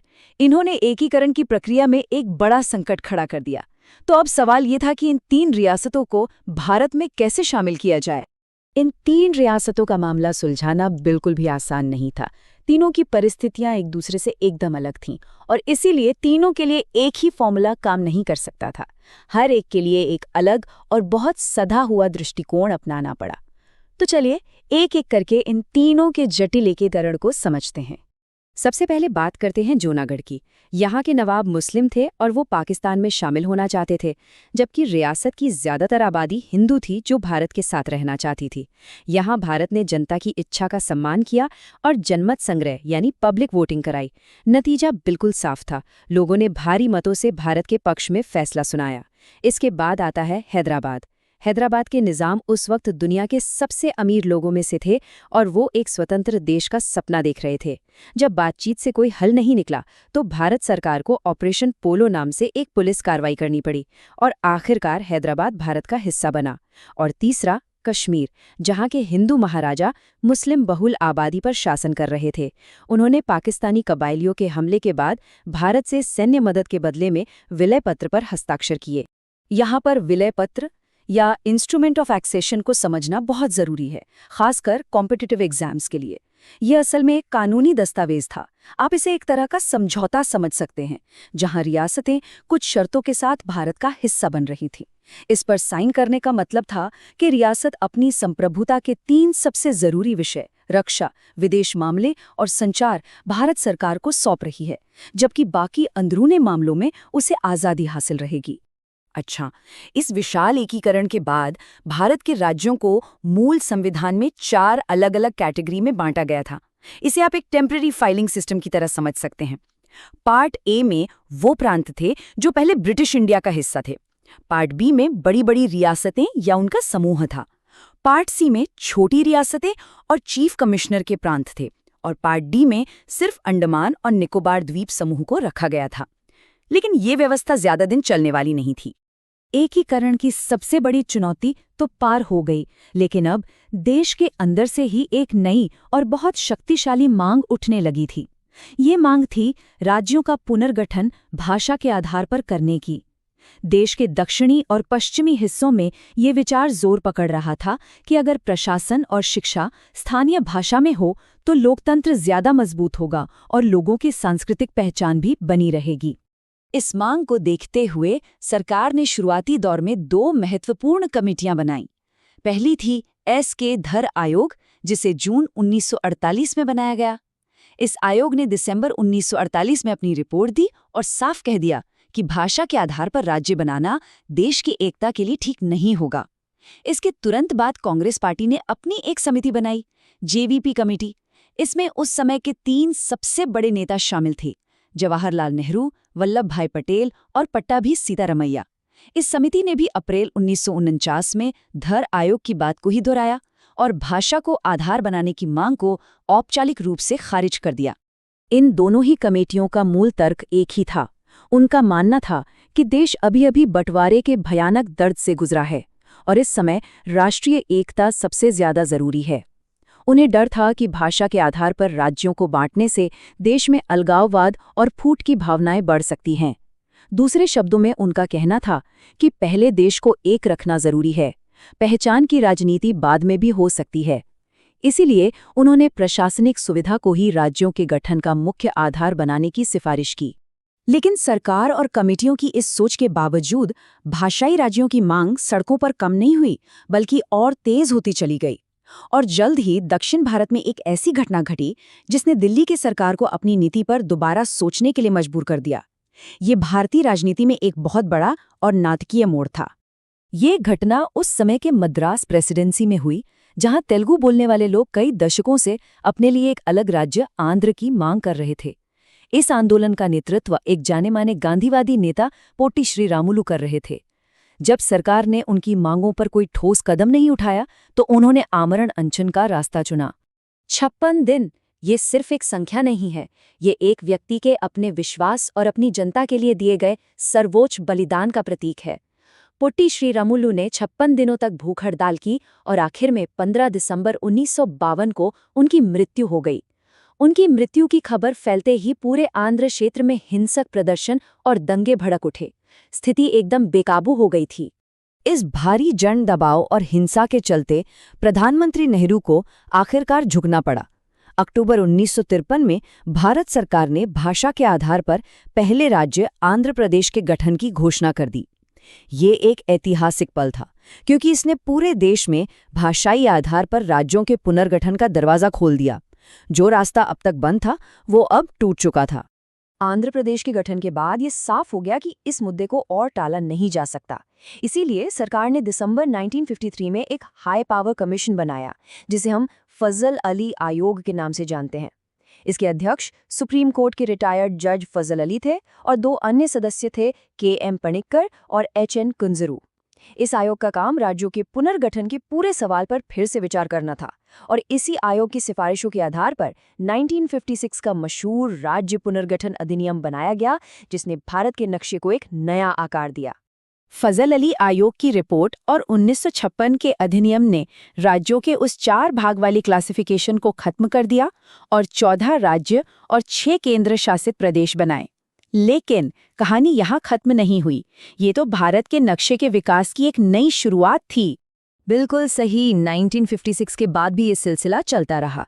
1960 में बम्बई राज्य को बांटकर महाराष्ट्र और गुजरात बनाए गए। 1966 में पंजाब का पुनर्गठन हुआ और उससे हरियाणा और हिमाचल प्रदेश निकले। फिर देखिए, साल 2000 में विकास और प्रशासनिक सुविधा के आधार पर 3 नए राज्य बने, छत्तीसगढ़, उत्तराखंड और झारखंड। और हाल ही में 2014 में आंध्र प्रदेश से अलग होकर तेलंगाना भारत का नया राज्य बना। ये दिखाता है कि भारत का नक्शा पत्थर पर खींची गई कोई लकीर नहीं, बल्कि एक जिंदा दस्तावेज है, जो समय और ज़रूरतों के साथ बदलता रहा है। अब एक बहुत ही ज़रूरी सवाल उठता है कि ये सब बदलाव होते कैसे हैं? क्या सरकार जब चाहे किसी भी राज्य की सीमा बदल सकती है? इसका जवाब हमारे संविधान में है, जो संसद को देश के नक्शे को फिर से बनाने की एक अनोखी शक्ति देता है। और ये कॉम्पिटिटिव एग्जाम्स के लिए एक बेहद ज़रूरी टॉपिक है। संविधान के 2 अनुच्छेद यहाँ सबसे ज़्यादा महत्वपूर्ण हैं, आर्टिकल 2 और आर्टिकल 3। आर्टिकल 2 संसद को शक्ति देता है कि वो भारतीय संघ में नए राज्यों को शामिल कर सके, जैसे किसी बाहरी क्षेत्र को भारत में मिलाना, जैसा सिक्किम के साथ हुआ था। वहीं आर्टिकल 3 संसद को ये शक्ति देता है कि वो मौजूदा राज्यों की सीमाओं में बदलाव करके नए राज्य बना सके। इसका मतलब ये हुआ कि अगर कल संसद चाहे तो वो उत्तर प्रदेश के 4 हिस्से करके 4 नए राज्य बना सकती है। और मजे की बात यह है कि इसके लिए उसे केवल एक साधारण कानून पास करना होगा, कोई विशेष संवैधानिक संशोधन की जरूरत नहीं होती। तो इन सभी बदलावों, संघर्षों और प्रक्रियाओं के बाद आज भारत की राजनीतिक तस्वीर कुछ ऐसी है। वर्तमान में भारतीय संघ में 28 राज्य और 8 केंद्र शासित प्रदेश हैं। ये वो ढांचा है जो दशकों के मंथन, आंदोलन और संवैधानिक विकास के बाद तैयार हुआ है। तो आज के इस विश्लेषण के आखिर में एक सवाल छोड़ जाते हैं, क्या भारत में राज्यों के पुनर्गठन की प्रक्रिया वाकई में पूरी हो चुकी है, या समय, विकास की उम्मीदों और नई पहचान की मांगों के साथ भारत का ये नक्शा आगे भी बदलता रहेगा? इसका जवाब तो भविष्य ही देगा, लेकिन एक बात तय